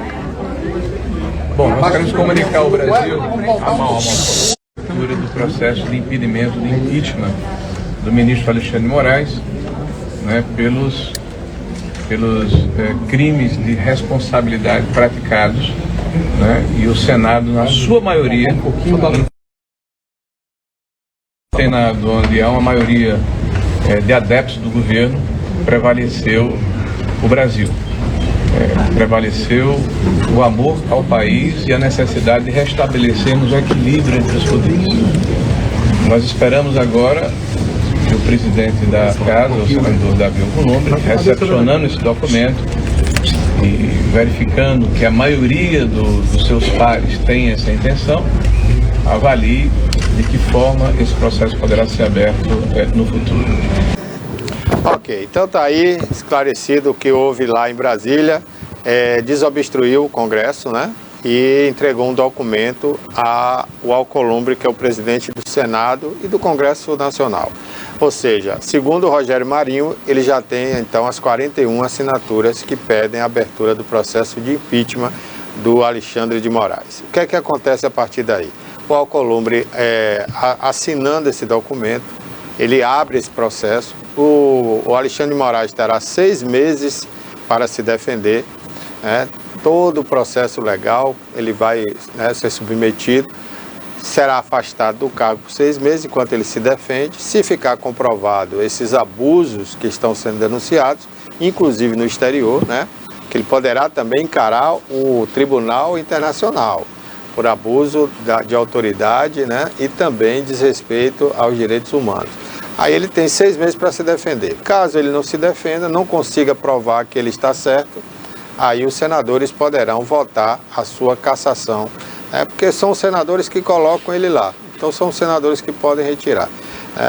Isso é democracia, Claro, tudo dentro do processo legal. Então vamos aguardar para ver se o Alcolumbre, que é o presidente do Congresso, vai aceitar ou não esse pedido de impeachment do Alexandre de Moraes. Vamos agora ao próximo quadro do programa, que é Café com Poesia e Cinema, e a gente volta logo depois.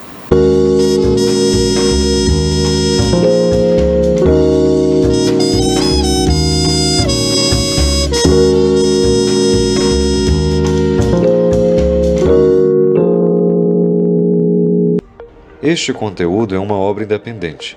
Seus comentários e opiniões são de responsabilidade dos seus idealizadores, não refletindo pensamentos e opiniões da emissora TVI. Muito bom dia, boa tarde ou boa noite, a depender do horário que você está assistindo a TVI, tá? Seja muito bem-vindo, pessoal, a mais um episódio do Café com Poesia e Cinema. Eu sou o cineasta Vitor Augusto Xavier, estou aqui para dar para vocês o melhor da cultura, o melhor da arte, o melhor da literatura e, por que não, o melhor também da nossa carreira, da nossa carreira cultural, tanto com cinema, com a poesia, quanto também com o café aqui, porque o café não pode ficar de fora. Hoje é um episódio muito especial, não só porque é o episódio 31 e 13 é o meu número da sorte, mas também porque hoje nós temos o retorno do poeta Ademilton Batista e um convidado especial. Tá bom? Então, seu Ademilton Batista, muito bem-vindo, e Jefferson Braga, muito bem-vindo também. Já já a gente vai apresentar aqui o nosso convidado de hoje. Então, por favor. Bom dia, telespectadores. É um prazer sempre estar aqui de volta. Eu tenho quase um mês, se eu não me engano, que tem quase. Eu estava quase indo buscar você lá. Sem poder aqui comparecer, mas a causa é nobre, Estou cuidando da minha esposa, meu amor, então tudo vale a pena. E a vida é assim, cheio de imprevistos. Mas eu estou de volta, vou voltando aos poucos, como você já anunciou aí. E hoje realmente nós temos um convidado especial. Esse programa também é especial. E ele já, Vitor vai aqui apresentar ele. E a novidade, eu e o convidado, fomos eleitos os novos imortais da Academia Alita. Já a gente também vai falar já sobre isso aí. É isso aí, olha, vamos começar com chave de ouro apresentando o nosso convidado, que é o Jefferson Braga, pessoal. Ele é professor e é advogado e o mais novo membro da Academia Itabunense de Letras. Então, Jefferson, muito bem-vindo ao nosso programa e, por favor, sinta-se à vontade aí com as câmeras para se apresentar, tá? Olá, Vitor, Ademilton, muito agraciado pelo convite feito.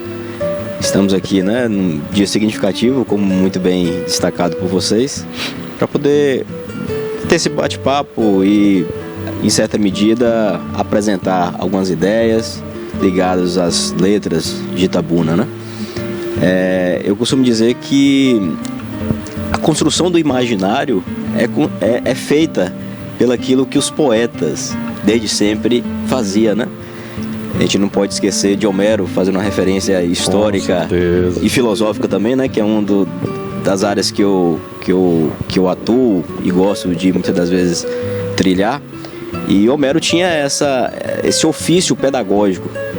Então todo imaginário da cultura grega está pautado com os escritos de Homero, Então a gente nunca pode esquecer disso. Então, quando se tem, por exemplo, um conhecimento sistematizado, o famoso logos grego, antes disso tinha lá toda a construção de instrução feita pelos poetas. E aqueles que acreditam Os poetas sempre foi o intermediador, o Hermes, né? Aquele que seria a boca dos deuses para os meros mortais. É isso mesmo, inclusive tem um Hermes Trismegisto, né? Que é um autor, mas uma junção de vários Hermes, né? Então os gregos e principalmente os egípcios, eles tinham essa conexão realmente com o alto, com os deuses, né? E você colocou muito bem. E Homero, eu sou um fã de Homero, sou suspeito em falar, tá?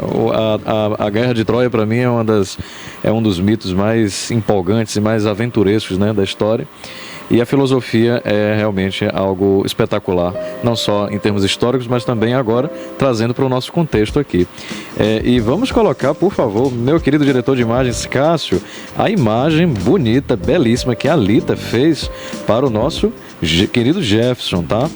A imagem em homenagem à eleição dele. E vamos também ver aqui a imagem do nosso querido poeta também. Mas vamos fazer um brinde antes, não é? O café já está servido. Senão esfria o café, né? Então vamos servir o nosso convidado. E aqui é café mesmo ao vivo, tá? Esse é o único programa da TV brasileira que tem cafezinho ao vivo. O Café com Poesia e Cinema, a sua visita e a nossa eleição na Lita. Muito feliz. Parabéns à Lita, parabéns a todos os seus membros aí. Com certeza. Inclusive aqui na TVI, nós temos a Raquel Rocha, um grande abraço para ela, que é a presidente hoje da Alita, tá, pessoal? É nossa colega aqui da TV. E temos também um membro, né, um confrade aqui, que é o Rafael Gama, tá? Não vamos esquecer, então um abraço grande para eles. Estamos vendo aí na tela agora a homenagem, né, que a Academia Itabunense de Letras fez ao nosso querido amigo Jefferson, que agora é confrade, né? E agora estamos vendo aí a homenagem ao meu pai, Ademilton Batista Santos. Que dia, que homenagem, que momento, né? Para vocês dois que estão vivendo aí algo único, algo que não se repete e vai transformar vocês em duas pessoas imortais, dois seres imortais, né? Assim como os deuses da antiguidade. Para mim é uma honra, né? Um privilégio realmente estar na Alita. Eu sempre admirei a Alita pela competência, né, do trabalho que exerce através da sua presidência e assim venho acompanhando já há muito tempo, mas nunca tive assim a oportunidade da gente se aprofundar um possível ingresso na academia, porque aqui tem outra academia também aqui em Itabuna. E eu já pertenço também a algumas academias aqui fora da Bahia, né, já citada aqui nos programas passados, mas estava faltando alguma coisa, né? E esse convite ele veio a calhar, né? E se concretizou, graças a Deus, graças ao apoio de toda a presidência, de todos os seus membros que foram lá votar, né? Então eu fico muito lisonjeado por esse ingresso, né? E isso aqui a gente vai falar um pouco mais sobre a Alita. Agradeço aí a nossa presidente, né, e confreira. Então vamos seguir aqui com a entrevista com o nosso convidado aqui de honra também de hoje, e também alitano, né? Então fale um pouco mais aí da sua vida, do que é que você realmente faz, quais são os seus anseios, se você o que você apresentou aí para a Alita, né? Para esse exercício aí literário que a gente vai ter esse desafio, né, para fazer, mas eu acredito que Deus vai nos orientar, né, o nosso caminho, porque eu também acredito que tudo está escrito, e quando a gente se propõe a fazer algo nobre, as coisas fluem, né? Então, conte um pouco aí da sua vida para que as pessoas que estão aqui nos assistindo, o nosso público, e também agora o mundo literário que vai nos acompanhar de perto, sobre a sua história, sobre a sua trajetória até aqui. Maravilha, Ademilton. Como foi anunciado pelo Vitor, eu tenho formação jurídica, né? Eu sou advogado, militante, atuo como advogado aqui em Itabuna. Tenho formação em filosofia também. Tenho uma pós-graduação em epistemologia e fenomenologia na área de filosofia. Tenho uma especialização na área de direito constitucional e tenho um mestrado na área de economia. Regional e Políticas Públicas aí pela UESC. Veja que meu currículo é um pouco eclético também, viu? Né? Eu transito tanto nas questões que é aquilo que eu gosto, né? Mais teóricas e mais propedêuticas, sim, como também as áreas, a gente poderia dizer, das ciências sociais aplicadas, né? Como sim, a própria economia, que é uma área também de interesse. Eu tenho dentro do meu desenvolvimento, né? Fui professor por cerca de 10 anos, aí, professor universitário, dei aula em 2 faculdades aqui da nossa região, além de dar aula também em pós-graduações em faculdades também aqui de Ilhéus, de Conquista, Salvador. E a minha trajetória, ela tá ligada, né, à produção. Eu costumo dizer, até conversando com o Vitor dias atrás, eu sou um advogado que me considero muito mais filósofo, e muitas das vezes, né? E por conta disso, essa cabeça de filósofo, você acaba se prendendo e se preocupando com questões principiológicas que muitas das vezes passa desapercebido por muitas pessoas, né? Por muitos olhares. E esse olhar um pouco mais rigoroso, que é aquilo que eu entendo enquanto filosofia, né? Veja que talvez essa separação das ciências e das letras, como nós conhecemos hoje, se deu de forma mais próxima, né? Mais para o modernismo e tudo mais. Mas tudo antes era filosofia. Então, sim, aquilo que Homero fazia era filosofia. E era uma ciência, até para os gregos era ciência, né? E eu entendo filosofia nessa precisão da palavra enquanto pensamento rigoroso. Então, se você se esmera com rigor para produzir uma poesia, você está fazendo filosofia. Então, filosofia não é reproduzir pensamentos de outras pessoas. Filosofia, como sempre foi, é o pensamento rigoroso. É você buscar a essência, buscar o fundamento, buscar o pressuposto. Então, essa minha cabeça de filósofo me faz, muitas das vezes, na área jurídica, na qual eu atuo também, muitas das vezes, ter esse diferencial. Que hoje, com o profissionalismo, as pessoas tendem a desprezar questões principiológicas, né? E, por exemplo, na minha experiência enquanto professor universitário, eu gostava muito das disciplinas propedêuticas, aquelas disciplinas que era pressuposto para outras disciplinas. Então, eu ensinei muito teoria do direito, introdução ao estudo de direito, filosofia jurídica, né? Então, são as disciplinas que dão suporte para que se construa o edifício do conhecimento. E talvez por conta dessas inquietações, me foi feito, né, o convite para submeter o meu nome à eleição da Alita. Então, como o Ademilton muito bem destacou, eu também tinha e tenho uma admiração profunda, né, pelo aquilo que a Alita faz na nossa região. Todos os integrantes que ela compõe, né, são pessoas de grande envergadura intelectual. Então, muitos deles eram pessoas que eu admirava pessoalmente. E hoje me sinto extremamente lisonjeado pertencer a essa confraria e ter aqui ao meu lado meu mais novo amigo e confrade Ademilton. Com certeza, é um prazer estar com você e todos os alitanos, já conheço alguns, inclusive, de convivência pessoal e assim ao longo dos 13 anos, né? Dos últimos 13 anos. Então, assim, para mim vai ser um convívio agradável. Eu tenho um projeto muito bacana, pioneiro aqui na região.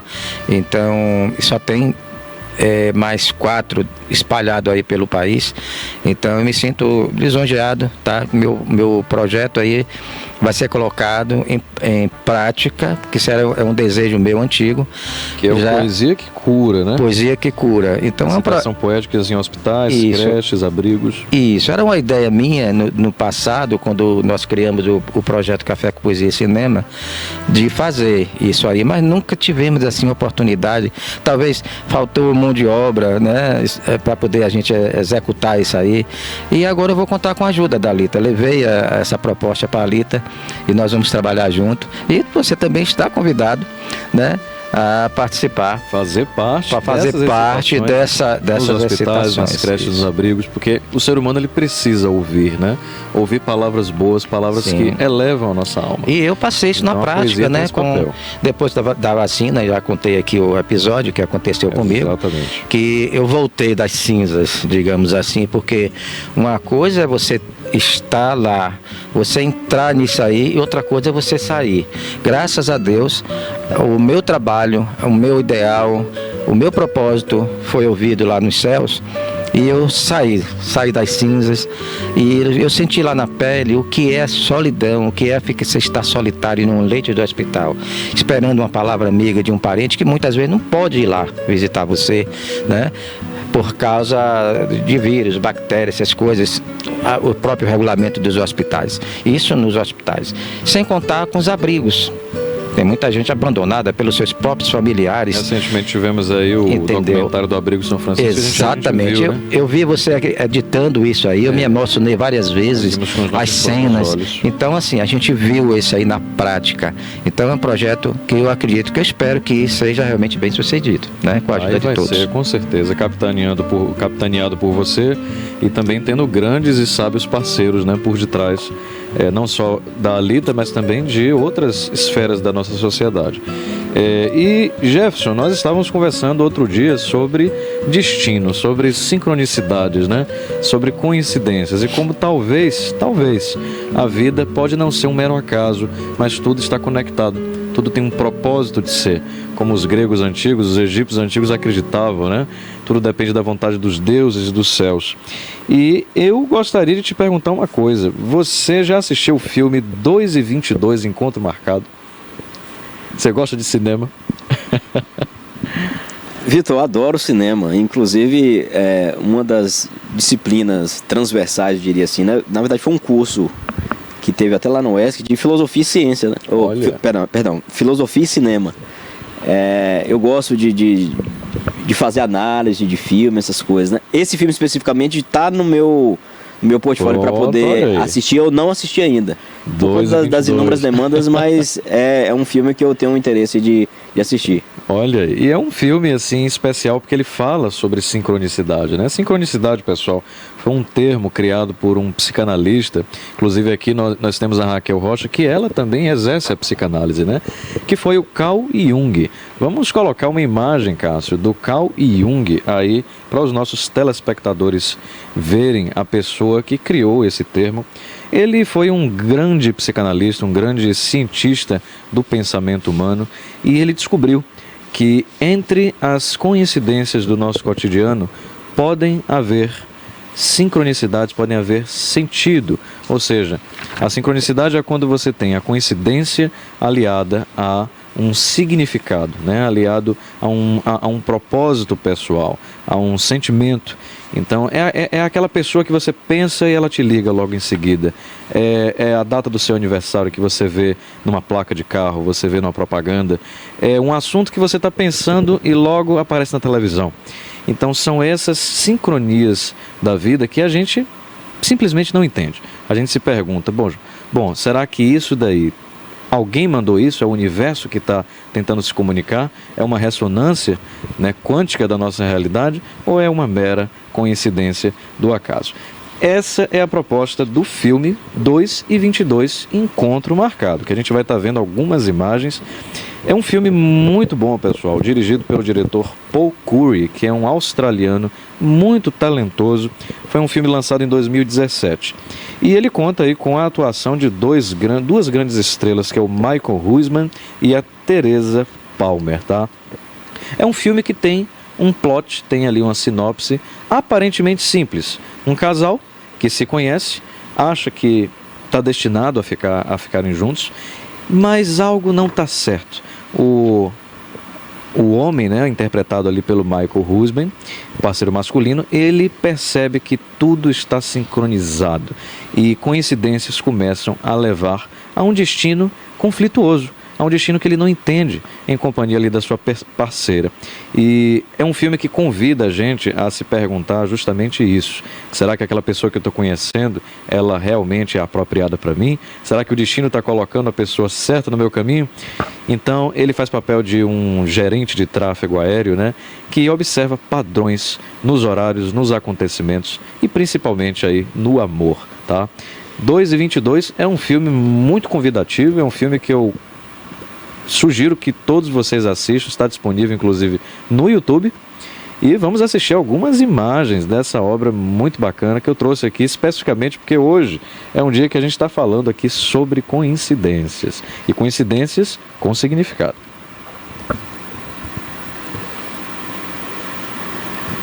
Vamos ver algumas imagens em companhia aí do nosso queridíssimo Jazz, tá?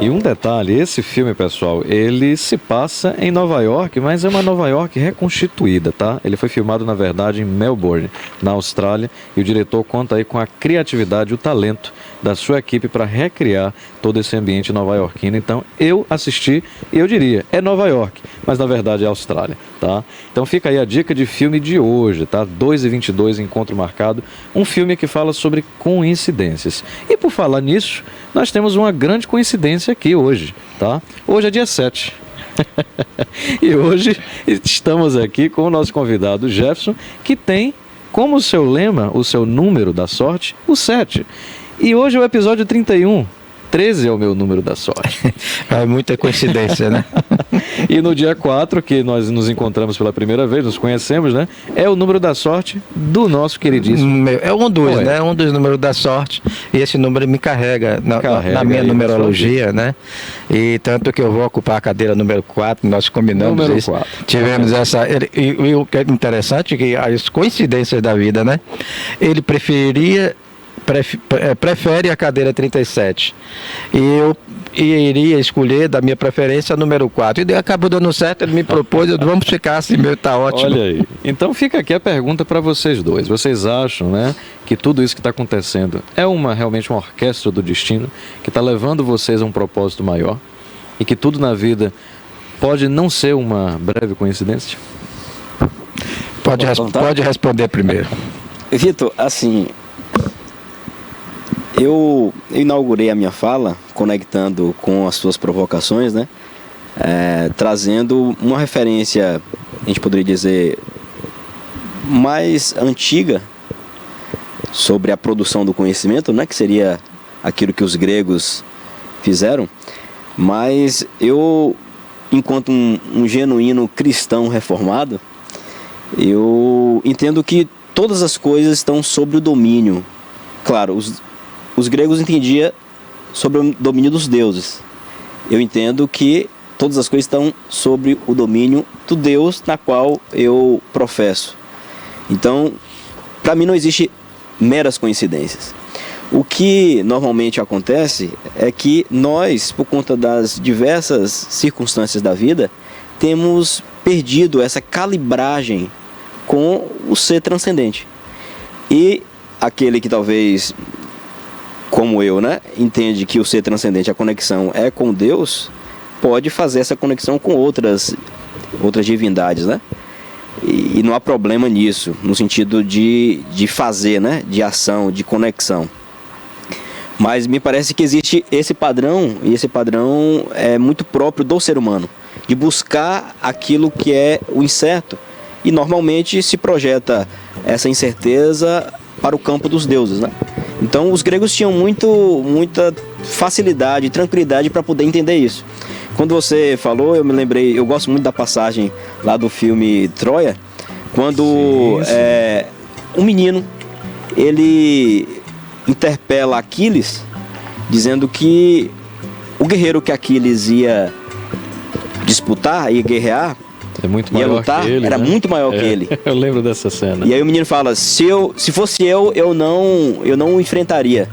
E a resposta de Aquiles é uma sacada fantástica, que eu gosto muito dessa passagem. Ele vai dizer, por isso que você nunca será lembrado. Não sei se você lembra dessa passagem. Lembro muito bem. Então veja, Gosto muito Aquiles, ele escolheu ter o seu nome ecoado na eternidade, né? Nos cantos, na poesia, do que ficar oculto nas coisas corriqueiras do dia a dia. E muitas das vezes nós não nos colocamos nesse lugar por um certo acovardamento, ou um acanhamento, né? Daquilo que é o inesperado e é supostamente o incerto. Nós temos uma necessidade muitas vezes de tentar controlar muito as coisas, né? Porém, como seres falíveis que somos, nós não controlamos nada. E aí cabe a nós ter essa sensibilidade de interpretar os sinais que estão postos. Então, aqueles que não entendem que somos meramente matéria e as coisas se resumem somente na questão material, tem que ter essa sensibilidade de conexão com a vida, que não há separação de vida material e vida espiritual. Eu entendo que existe uma só conexão. E por conta desses inúmeros afazeres nossos, a gente acaba perdendo esse feeling, né? Essa sensibilidade para poder interpretar aquilo que as pessoas jogam como meras coincidências. É como se fosse um sentido oculto ali que está com a gente, mas por conta das atribulações e até de sistemas de crença, né? A gente desde pequeno é educado a acreditar em algo e que na verdade pode não ser bem assim. A realidade, ela faz essas provocações pra gente, manda esses sinais, essas horas repetidas, essas sincronicidades, que nada mais, nada menos que o Jung dedicou anos da sua vida para poder tentar entender. E ele não entendeu por completo. Ainda ficou ali uma perguntinha para o acaso, para o mistério. Na verdade, o grande, né? O grande que você citou em relação a Aquiles, esse grande, ele está representante em todas as nossas ações no dia a dia, do cotidiano, né? O grande é o desafio. Então, quando você está predisposto a desafiar essas dificuldades que você tem do dia a dia, você está pensando muito mais do que o próprio grande, que é o obstáculo, tá? E isso é que estimula você a criar forças para enfrentar essas barreiras, né? E o interessante que você perguntou aí a mim também, e esse desafio eu me lancei, tá? A esse grande, a esse mistério que a gente está aqui conversando sobre isso, onde tudo parece que está interligado, que está escrito que vai acontecer, mas a gente precisa dar aquele empurrãozinho para que as coisas venham até a gente. Inclusive isso, né? é até bíblico, né? Bíblico, faça a sua parte que eu te ajudarei. E eu tenho um texto. Ela faz ali um pouquinho, mas ela espera também que você faça. E eu tenho um texto que foi justamente onde se deu a minha mudança ali.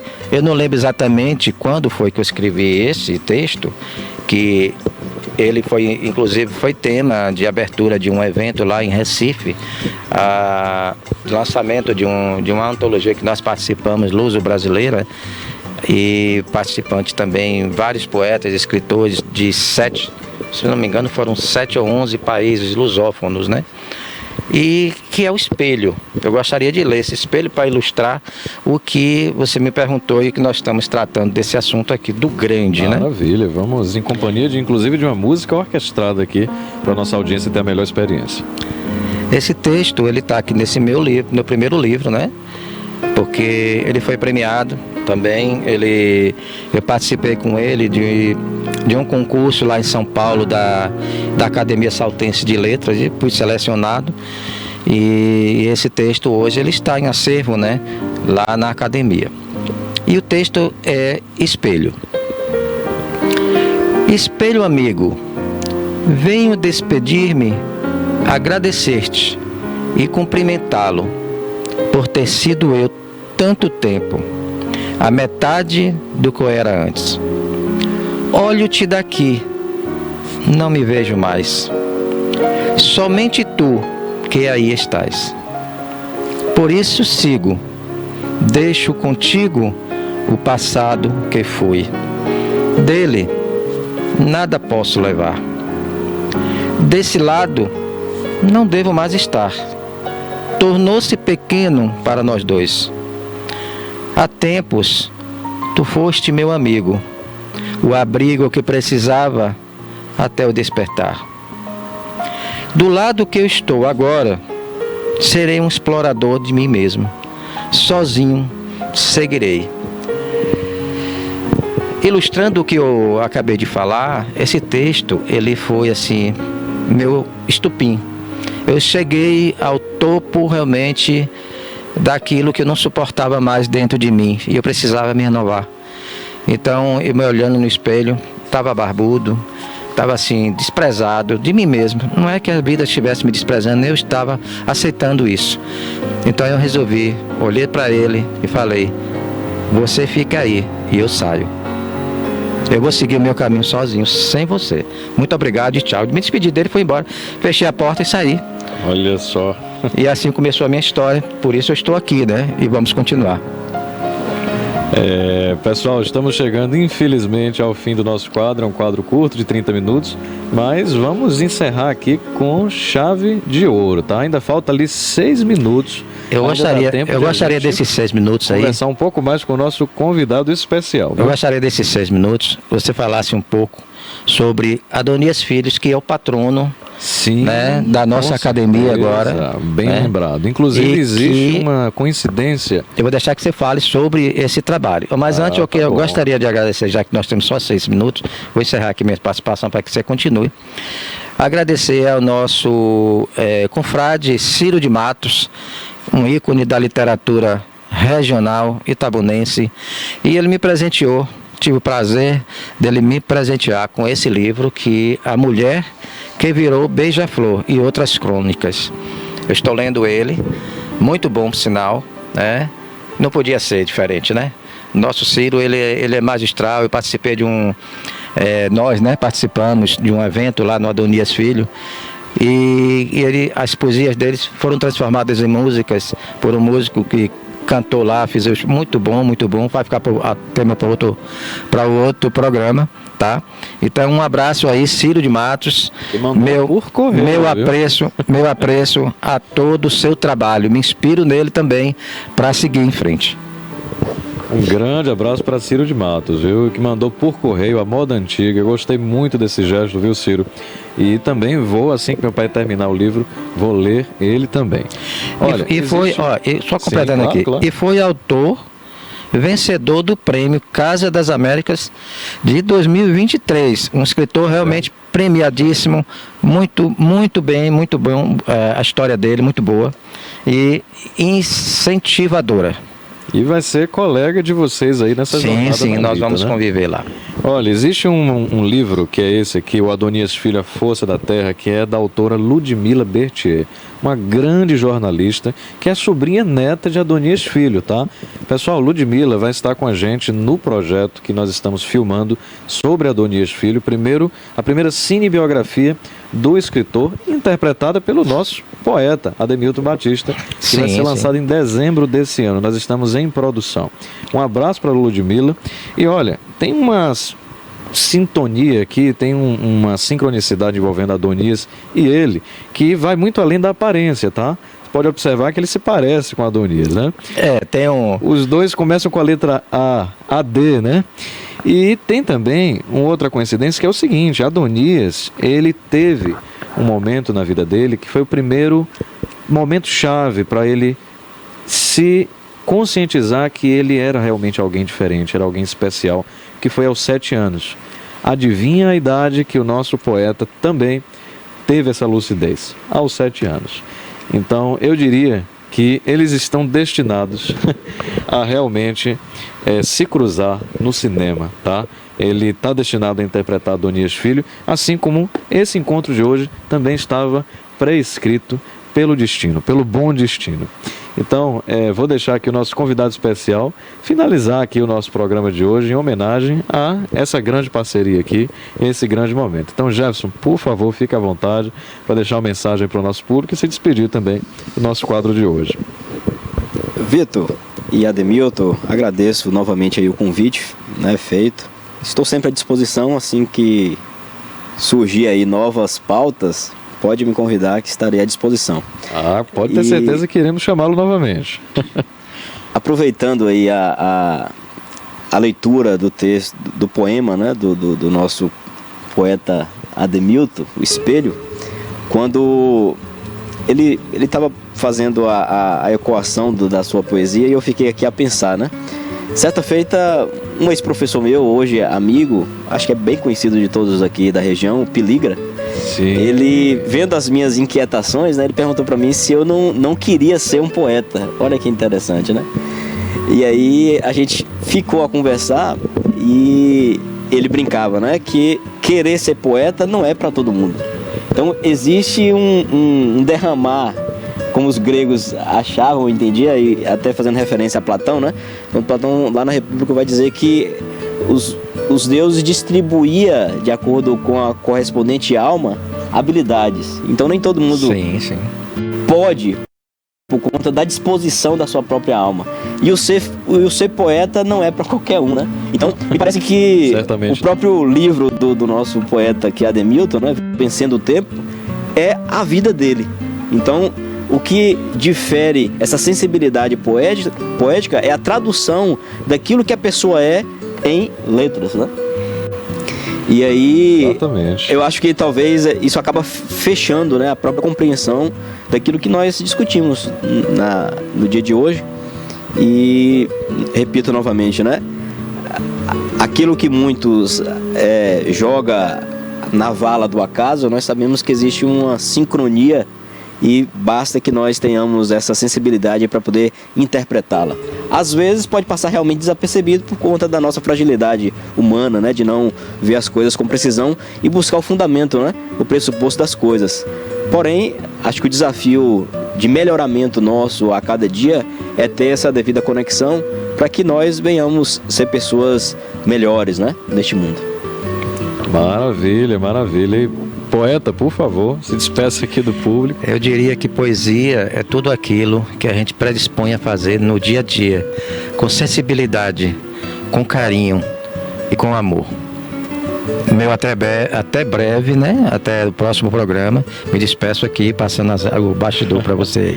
Muito obrigado, Jefferson. Muito obrigado, meu pai. E, Cássio, vamos fechar o programa com aquela imagem 22 e 22, tá? Em homenagem aí às coincidências das últimas semanas, dos últimos dias, dos últimos anos e da nossa vida como um todo. Um abraço a todos vocês. E que 22 também está relacionado à minha numerologia, o 11 e o 22. Olha aí. Um abraço a todos. Não podia ter trazido um programa, um filme melhor. E até o próximo programa. Tem uma semana com muito café, muita poesia e muito cinema. Até mais. Até mais, até mais.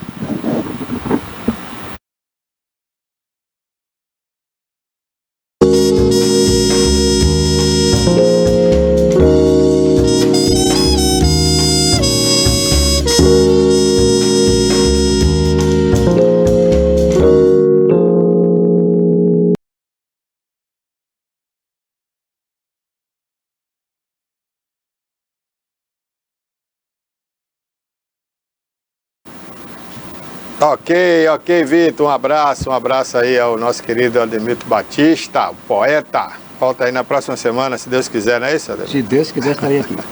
Valeu, gente. Olha, ontem tivemos mais uma rodada da Copa do Brasil, né? Rodada essa que termina hoje, com mais 2 jogos. Então, ontem nós tivemos Palmeiras e Corinthians no estádio do Palmeiras, né? E, infelizmente, o Palmeiras foi eliminado pelo Corinthians, para a torcida alviverde, né? Amanheceu hoje com dor de cabeça. O time do Palmeiras, que já tinha perdido o primeiro jogo por 1-0, perdeu ontem por 2-0 para o Corinthians, em uma situação adversa, né? Desde os 14 minutos do início do jogo, onde teve um jogador expulso, aí ficou com um jogador a menos. O Corinthians, que já estava bem no jogo, ficou melhor ainda com um jogador a mais. E não teve jeito, apesar do Palmeiras ter jogado, né, até certo ponto, né, bem, depois da expulsão, mas não teve condições de ganhar o jogo. O Corinthians levou a melhor, 2-0, se classificou e eliminou o Palmeiras. Nós tivemos também o Botafogo do Rio, né, gente, eliminando aí o Bragantino.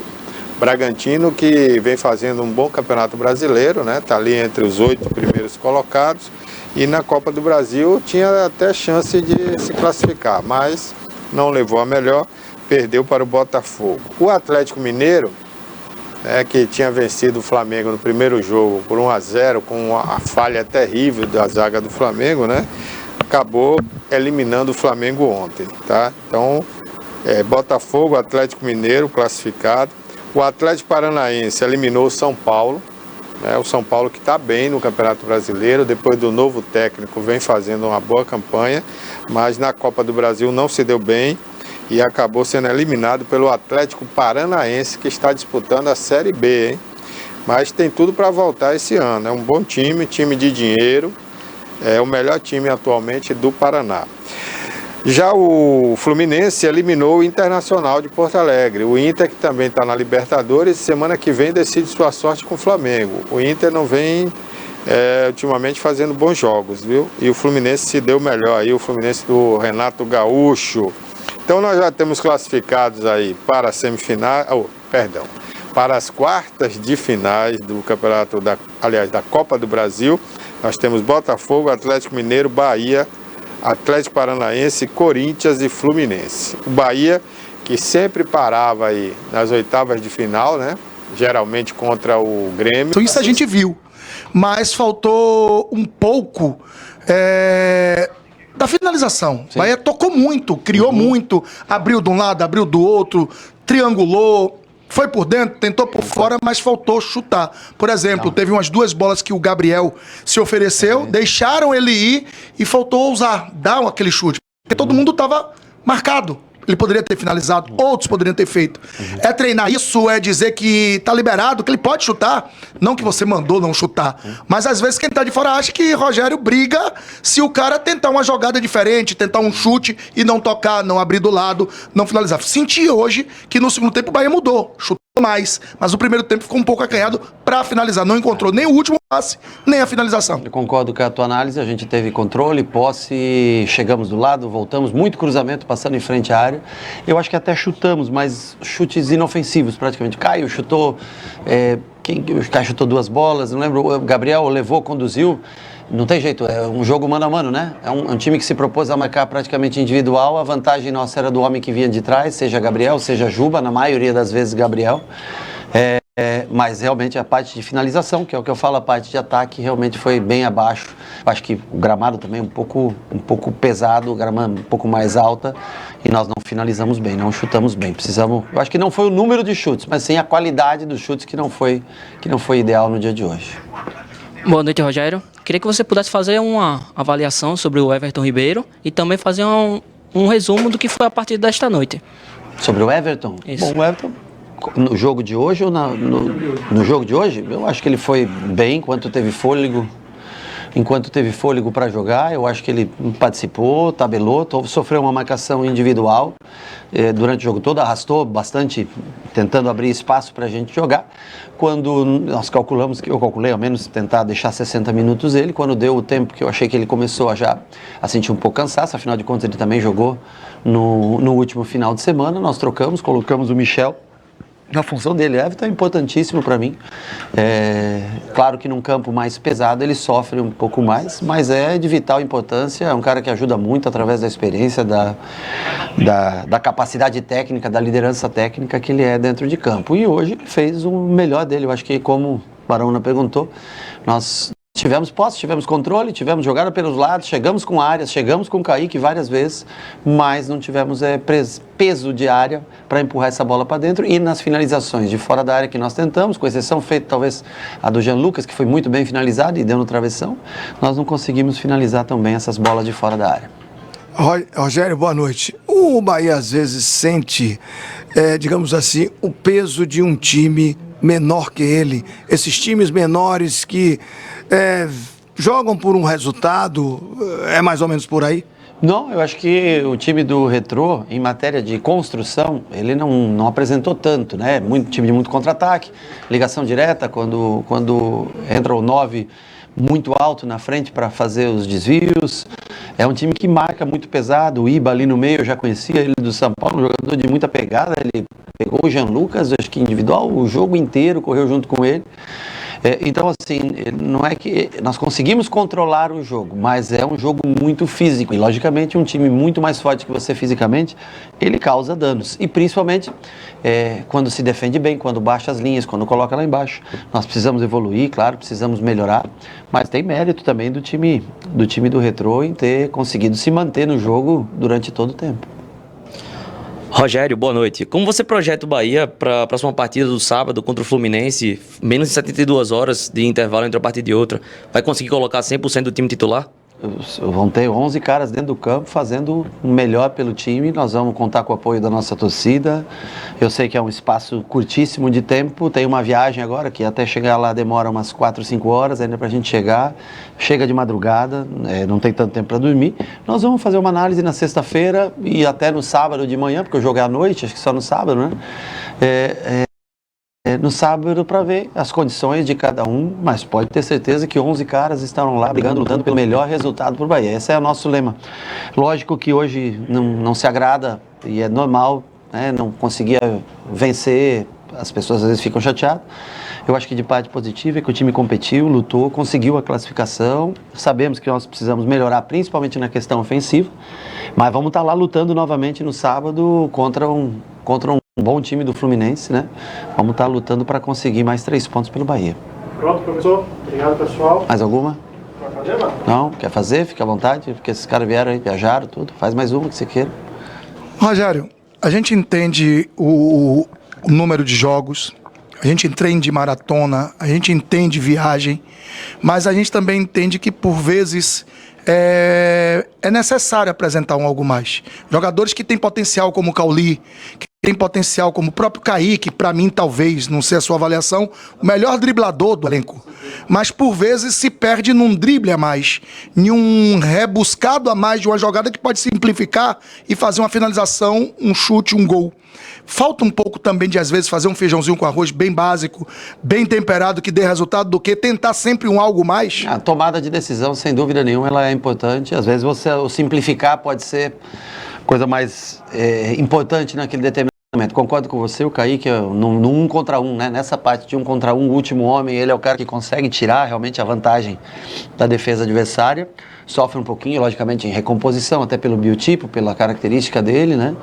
Mas hoje eu achei até que ele fez uma boa partida. Acho que ele foi bem no jogo, né? Cauli, lógico que o Cauli, vocês conhecem, é aquele jeito, né? A personalidade do Cauli, daquele jeito, logicamente que precisa, todos nós precisamos. O William também entrou, um pouquinho, cada um tem que tentar acelerar um pouquinho mais. Eu entendo também, concordo com você, existe o cansaço, mas nós temos que tentar uma rotação maior, tentar mostrar mais, até a parte de expressão corporal temos que mostrar mais. Vamos tentar fazer isso nos próximos jogos, tentar melhorar todos nesse sentido nos próximos jogos, no próximo jogo especial. Rogério, apesar de a derrota ter acontecido... Depois, desculpa, depois tem uma semana, a gente tem uma semana, né, que agora estão querendo enfiar um jogo do Vasco, né, mas certo não vão conseguir fazer isso também, porque a gente teria uma semana que é para tentar recuperar alguma coisa de jogo que está todo mundo esgotado. Estão querendo enfiar, mas quem sabe, acho que talvez não consigam colocar o jogo do Vasco. A gente espera ao menos ter um mínimo de respeito, já que tem data FIFA com intervalos grandes, a gente prefere não descansar na data FIFA, trabalhar com o jogo, do que trabalhar mais um jogo em 60 e poucas horas, que aí é impossível, principalmente diante dos desfalques que a gente tem pelo número de jogos consecutivos e que trazem cansaço e lesões. Rogério, apesar da derrota ter acontecido só naquela partida para a equipe do América, são empates empates nesses últimos jogos. Não, até consecutivos, né? E fica muito na memória do torcedor o segundo semestre do ano passado, que você já falou que o elenco era um pouco mais curto, que teve aquela queda de desempenho. Como você falar com esse mesmo torcedor que vai estar na Arena Fonte Nova no sábado, apoiando, lutando, que essa queda de desempenho do Bahia não vai acontecer no segundo semestre e que ele continue acreditando que o Bahia que tem feito essa campanha no Campeonato Brasileiro vai ser o Bahia que vai se manter nesse segundo turno também? Bom, se nós conseguimos recuperar alguns jogadores, se nós tivemos a volta do Pulga, o Cadu está se esforçando para tentar trazer mais um jogador de frente, eu sei o quanto ele está se dedicando, trabalhando, viajando atrás. para trazer mais uma opção para a gente ter realmente energia para enfrentar essa maratona, né? É Copa do Brasil, tem a Copa do Nordeste, tem os Jogos do Campeonato Brasileiro, a gente vai fazer de tudo para que o Bahia não caia, tudo que o segundo turno do Campeonato Brasileiro é sempre mais difícil. As equipes que continuam em competições paralelas vão se desgastando com o passar do tempo. As equipes que vão sendo eliminadas ou que tem, às vezes até um elenco mais numeroso, vai tentando se sustentar, a gente vai encontrando mais dificuldades. É normal, as pessoas vão olhando a maneira como você joga, mesmo que você mude, que você jogue com lateral por fora, lateral por dentro, 2 pontas, um lateral e um ponta, elas vão encontrando a maneira que você joga e tendem a ser jogos mais difíceis. O segundo turno do Campeonato Brasileiro tende a ser, para a maioria das equipes, um campeonato mais difícil, a não ser aqueles que jogam sábado, porque aí você consegue dar o descanso, fazer a preparação para o jogo e ter energia para o jogo. Então nós estamos tentando, o Cadu está viajando, está buscando, espero que a gente consiga, além de encontrar mais uma peça ou outra, que a gente tenha energia para brigar jogo a jogo e que a gente melhore na parte ofensiva, porque nós estamos deixando um pouco a desejar na parte ofensiva. Dentro dessa linha de raciocínio, é claro que você não é psicólogo, mas você tem trabalhado a parte mental desses jogadores para que até não ocorra o que ocorreu ano passado, em que o Bahia fez um grande primeiro turno, mas que caiu no segundo turno? Olha, eu não sou psicólogo, eu tento incentivar meus jogadores, eu tento cobrar no treinamento, eu tento levantar eles a cada vez que eles escutam uma vaia, cada vez que eles não são aplaudidos, cada vez que existe uma dúvida, eu tento dar força para eles. Eu joguei, estive lá dentro, eu sei como eles pensam, sei como eles vivem, como eles agem, sei da cabeça de cada um, né? Tem um jogador que, se você precisar ter um afago maior, tem outro que você precisa cobrar. É isso que eu tento fazer todos os dias, além da parte técnica, além da parte tática de jogo, né? Como foi feito hoje, que nós tentamos, você mesmo citou do Gabriel, de sair e romper várias vezes a linha, porque ele era o homem, apesar de não ser o mais indicado, mas ele era o homem livre para fazer isso. E é o que a gente tentou trabalhar essa semana, sabendo que nós íamos ter ou um lado ou o outro para sair, ou, logicamente, o David no meio, como foi contra o Sport, muitas vezes, né? Esse seria um jogo muito parecido. Agora, há dificuldades. Nós estamos sofrendo um pouco mais, principalmente para concluir a gol. Eu acho que não é nem para criar a gente, mesmo com toda a marcação individualizada, a gente tem a bola, a gente chega à frente. Você pode olhar aí que vai dar 2 terços de posse pra gente, sempre, eu não vi até agora números, mas a gente precisa tentar. Ok. Esse é o Rogério Ceni, né? Aprendeu muito aí com o Filipão na gesticulação, né? O jeito de falar, pegar na orelha ali e tal. A gente já está conhecendo aí as manhas aí do Rogério Ceni para dar entrevista. Agora, gente, é preocupante. Cadê o fisiologista do Bahia, né? A pessoa cuida da fisiologia do jogador. Porque, poxa, peraí, o Bahia não viaja mais do que o Flamengo, não viaja mais do que o Palmeiras, não viaja mais do que o Corinthians, todo mundo viaja. E a Bahia, embora esteja no Nordeste, né? Mas não está tão longe, igual o Ceará, o Fortaleza. Não, a Bahia está aqui pertinho do Rio de Janeiro, a gente está a 1 hora do Rio de Janeiro, de avião, né? Então, as mesmas viagens que os times do Rio fazem para o Sul, para o Nordeste, o Bahia faz também. A maior distância que o Bahia enfrenta é para o Sul, mas os times do Rio também vão para o Sul. 1 hora a mais, 1 hora a menos, eu acho que isso não faz a diferença. Tem algo errado com o Bahia, seja na fisiologia ou na preparação física. Não é normal, esses jogadores estão sempre cansados. Pô, os caras passaram 30 dias de folga aí, há pouco tempo, durante a Copa do Mundo, eles estavam de folga e já estão cansados. Pô, ainda faltam 19 rodadas para o campeonato terminar. Será que eles vão ter perna para terminar o campeonato? Então, eu não sei. Parece que por estar na Bahia, por estar no Nordeste, os caras ficam mais mole-molengo, né? Pô, esses mesmos caras aí podem jogar amanhã, depois no Palmeiras, em outro time, e vai jogar bem. Então, acho que está faltando um técnico, me perdoe, Rogério Ceni, não estou querendo que ele saia do Bahia, mas eu acho que esses caras aí precisavam de um técnico tipo Abel Ferreira. Para falar, vamos lá, rapaz, vocês estão ganhando bem para jogar, não tem essa moleza. Pô, o jogador não foi feito para ficar descansando, deitado, o jogador é feito para jogar. E se ele não tiver num time profissional, ele vai jogar a baba, vai jogar com os amigos, no churrasco. É jogo, tudo é jogo, porque eles gostam disso, eles estão ganhando milhões para fazer o que gostam. Então esse negócio de ficar todo dia, essa lenga-lenga que está cansado, pelo amor de Deus, né? Bom, gente, por hoje é só, tá vindo aí mais um quadro, né? Que é o programa do Alerta Cidade, com Denilton Santos, tá bom? Então o programa não acaba aqui, vai emendar aí com o quadro Alerta Cidade. E amanhã tem mais notícias aqui, né, a partir das 10 da manhã ao vivo, e à tarde, às 17 horas, é o Joab Paiva com a segunda edição do TV News, tá bom? Então você fica agora na companhia do Denilton Santos. É o Denilton hoje? O Denilton vai apresentar, você fica na companhia dele aí ao vivo, já já. Entretenimento, memória e poesia. Defesa do consumidor. Comportamento. Utilidade pública. Musical. Direitos e inclusão. Tecnologia. Notícias. Política. Opinião. É TV cabo, é streaming, é YouTube, é Instagram, é Facebook. É o início de um novo caminho. É você seguindo, é você assistindo. Somos a TVI. Há 20 anos contando sua história.